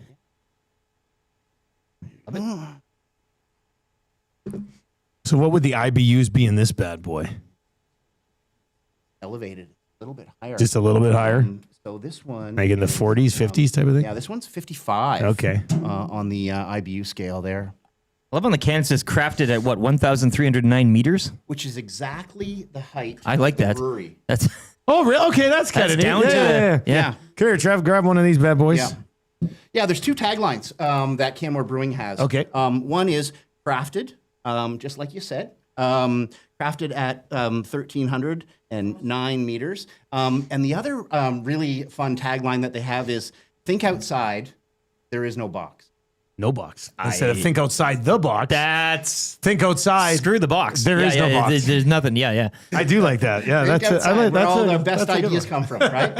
All right, let's do a cheers to the Nasty Bash. The Nasty We had Bash a tonight. listener, Yeah, a listener yeah. party tonight. Should be a good time. Right on, guys. A few more of these later on. And I'll leave the extras for you guys to celebrate. Oh, that's great. Yeah, boy. man. Yeah. That is not. Oh, crap. I guess I Well, didn't finish it. yeah. Speaking of parties, you guys are having one too. I see. Yeah, Backlot absolutely. Bash. If yeah, you're absolutely. Yeah. That's coming up, and that's August 23, if you're near Canmore or are being in those that neck of the woods, or on August 23rd was the Backlot Bash.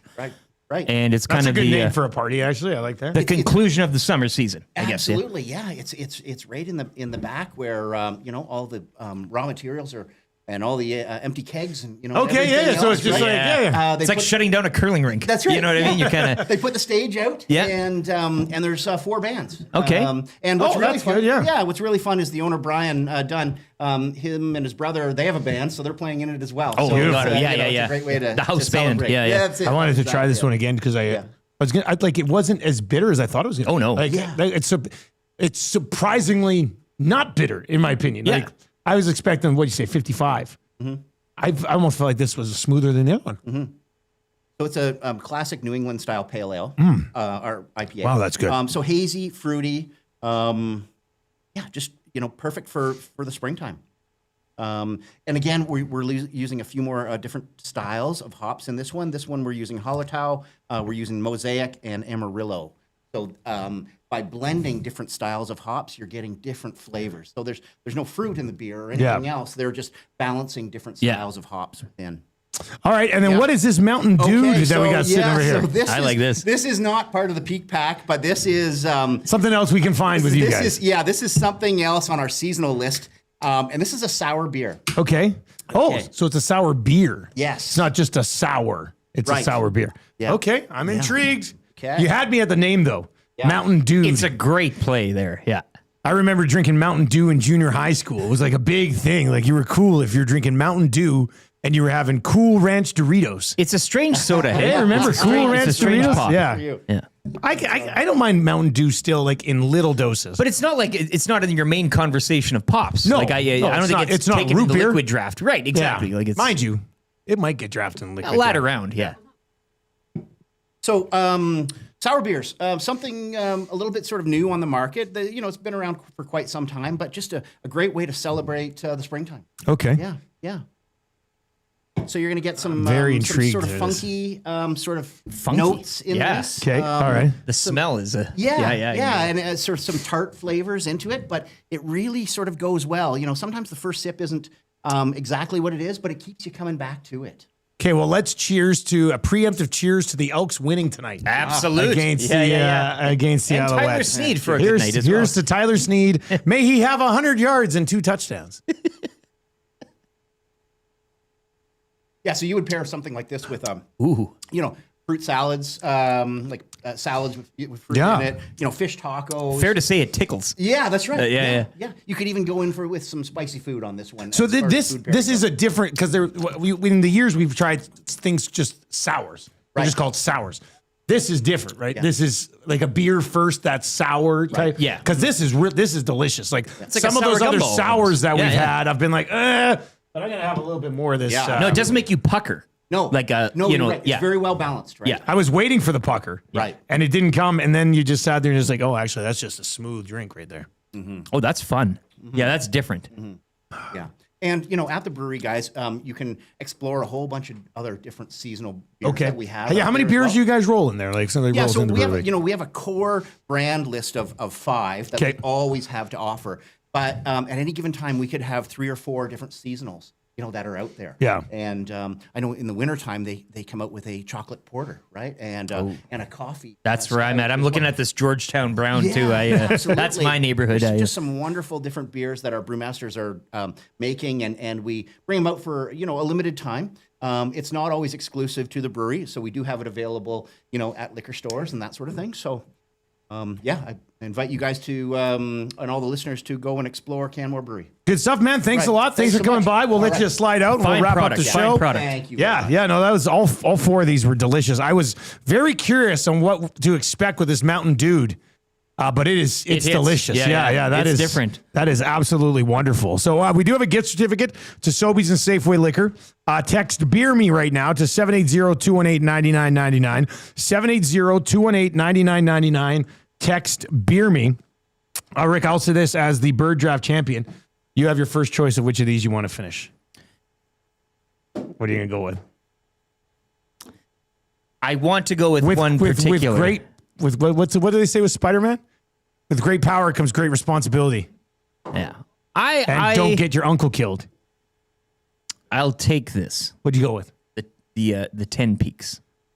I'll banging out good picks over and over and over again. I'll leave. Well, I was going to take the Mountain Dew, but I'll leave that because I think I was. I'd like you to take that down. Oh, there's another one. Yeah, I love it. Dave from Canmore does it again. You are delivering. Okay, well then we'll be able to have that one too. Yeah. But they're all good. You can't go wrong. I mean, they were all really good. I'm and I love bringing in the product. Yeah. The ingredient to sell. How cool was that? That's a first. And I almost feel like every other brewer we've ever had has failed us by not bringing in materials. Peanuts, pretzels, that type of thing. You have these in a dish. He said you don't eat the hops though. Well, no, but I do want to shrink down and then just crawl around in this thing. Yeah, he set the bar high. That was. This was a wonderful experience. That was great. I love that. Good for Dave. Sounds good. Yeah, I agree, Trev. It was a wonderful experience. We had a good time. Yeah, it was a good time. What, are you making fun of me? I'm No, being nice. no, definitely not. No, it was never mind then. It was a wonderful experience. I agree. But if you are down there, Backlot Bash, August 23rd at the Canmore Brewing. If you're in and around there or going down there August 23, go there. Bands, local food trucks, the whole bit. If it's as fun as he is, you're in for a time. Yeah, Dave's awesome. He's a good guy. I want him around here. Beer me 780-218-9999. That was a tremendous day. What did we say? A wonderful time. He makes like a top 10 of. Again, we've been doing this segment a long time. But this was a great one. Oh, he came prepared. He was ready. Yeah. He had all and a coaster too. And he looked like he was enjoying Left himself. his card. Yeah, cards, coasters. No complaints here. Nope. That segment will be available on YouTube as its own segment and available on its own podcast feed. Just search Sobeys and Safeway Liquor Beer of the Week. Delicious. All right, let's get into the wrap here for William Huff. If you want your place to look as good as ours does, and it looks pretty good, WilliamHuff.com. Best in the biz. If you want anything that you need, outdoors, indoors, wrapped, signage, yada, yada, yada. They've been doing it since 1952. WilliamHuff.com is where you can find them. All right, what did we learn on the show today, boys? I had it in my last sports update briefly, but I kind of want to get into this because we all know that when statues have been made of athletes, they've all been fails, absolute fails. So the Patriots are going to give Tom Brady a statue. It'll be bronze. A bronze statue. A 12-foot bronze likeness of the quarterback. 12 foot? Kraft promised that this is going to be larger than life. Oh, 12 feet, yeah. But I mean, what's this thing going to look like? It'll be unveiled Friday prior to the Pats exhibition game against the Commanders. They should have it just to troll the whole league. They should have him with the tuck rule. Yeah. That would be hilarious. Or kissing his son on the lips. Or dad. Or, yeah, because he kisses dad on the lips too? Yeah. Is that, yeah. He's a big kisser of his dad. He loves kissing on the love lips. you, Mom. Dad, get over here. Where's that from? Daddy's home too. Oh, yeah. You know, I watched that. Yeah. Like the last few months because you told me that is a funny movie. It's so good. Lithgow is. we haven't seen Lithgow each is other. the best. We haven't seen each other in 12 years. What should we do? Yeah. Oh, that was funny. I can't wait to see this thing. When is it going to be revealed? Today. It says Friday, which is today, and it's the Pats Commanders game, which is today, 5:30. So it'll be unveiled prior to the game. Kraft will be there. Brady, once again, larger than life, promised. Is it gonna look like Cristiano Ronaldo? Well, that's what I'm saying. Yeah. All the statues have been fails, and I don't see this going any other way. 12 foot and bronze. Yeah. Like, shouldn't it be in like bronze? I mean, I don't know. the guy's a champion. Yeah. Shouldn't it be gold or something like that? We'll see how it looks. I still think he's going to come back and play at some point. Have you watched the? Because he's a minority owner of Birmingham Football Club, and the Wrexham thing. Is he trying to do that too? He's trying, but it's terrible. On TV too? It's on Prime or Paramount. No. I watched it yesterday. And is Brady in it? Is he in it? It's brutal. And he goes and he like gets into the rooms and talks with coaches and stuff, and like it's just, come on. Like he is not Rob McElhenney or. How does he have the time to do that? I guess he's not. Well, he's not taking part in the broadcast. He meetings. kisses every player on the team on the lips before they play the game. It's a bad watch, but it's like a good watch because it's so bad. That is funny. All right, let's get to your sound of the day. Trev, do you learn anything on the show today? Must have learned something. Learned that Tommy and Glue Guy are getting relegated. Oh, jeez. Well, you learned Glue Guy's getting. We all knew Tommy. Yeah, we knew Tommy. We knew Tommy's getting relegated. Yeah. But what's really interesting here is that Tommy might beat Glue Guy, which is egg on the face. You know what would have been crazy is if the commission would have just said whoever's dead last gets relegated, because then there's a heated vote at the bottom. It would of this be a thing. lot more. Yeah. But instead, both of these guys I'll have to watch next time. I also learned that there's a ton of momentum for the nerd/geek draft. It's building. Yes. Yeah, that'll be a good one. I'm already excited. We got to get a date and just lock it in and be like, cancel all your plans. Nerd geek draft. Yeah, before the captain's skate and things really get busy. You know what I mean? Yeah. You got to kind of. Once you get the captain's skates, then it's over. We got about a no week. time. Yeah, then people are like, why is Majapani not playing with Draisaitl or McDavid at captain's skate? Yeah. What's happening here? All right, let's get to your sound of the day. Don't have time to hit the Nasty Bash song because it's kind of tight. Oh, boys, this is we could use this for the draft sound of the day. Go outside, nerd. Get out. Go. I ain't got time to be distracted by your worthless chime-ins. Trying to draft people who have worthless chime-ins. Perfect. Zach. We do love Zach, though. But he does talk a lot. And that's a fact. He's in the right business. All right. Let's get to your text of the day today. There was a couple that we were really laughing at in the 6 o'clock hour. This has been a great Friday summer show. And welcome back to a Friday summer show. I should be around for more Friday summer shows. Yeah. These are a really good time. All right, where do we go here? Let's see. Now, some people text in a lot. What about, did you like the Scald & Gourd one about Carlton or the Mo Egger one from Big Maple? Scald & Gourd also comes back. Brady's statue will be only 10 feet. It got deflated. Like he was kind of on fire. I think we go with this one from Scald & Gourd, though. Scald & Gourd is on a hell of a run with Text of the Day. In the 1 month, we don't have a Text of the Day prize. Goes in for Text of the Year. If we'll go in this for Text of the Year. We were talking about the nerd draft, and he texted in at 6:30 this morning and said, being a nerd like Carlton is not unusual. It's not unusual. He also texted Connor McDavid is on Zach's vacation. That was a good one, too. Banger after banger after banger. Yeah. Scald & Gourd is just lighting up the Paris Jewelers inbox right now. Don't be a dud, be a stud at Paris Jewelers. That's going to do it for another show from the Popeyes Louisiana Kitchen studio. What are we watching tonight? We're watching the Elks. We're watching the Alouettes. We're watching the St. Albert Rugby Club. And Tyler Sneed. And we see if hopefully Tyler Sneed gets at least 70 yards, preferably a couple of touchdowns in a loss. Come on, Daddy. In a loss. We've got Tyler Sneed in fantasy tonight. And it makes you care more about the league when you can play season-long fantasy. Enough's enough. Make this happen or I will. Edmonton Sports Talk will create. I'll just talk to my buddy Ferg and be like, dude, let's just bang out a CFL We've got fantasy the spreadsheets. It's not hard. It's not hard. Maddie doing leagues all around the country. Yeah. It's we have 10 radio employees and 15 in the CFL fantasy department. All right, the hangout is coming up next. Should be a good one. I will not be on the lock shop today as I will be arguing with our old landlord. We're meeting again at 11:30. And I think Reed might step in for me on Oil Stream today because I've got another meeting after that. So I'll see everybody at the Nasty Bash. See you tonight. Yeah, no, it should be a fun time. For YouTube Traffic, Lieutenant Eric, I am Dustin Nielsen. Take it easy.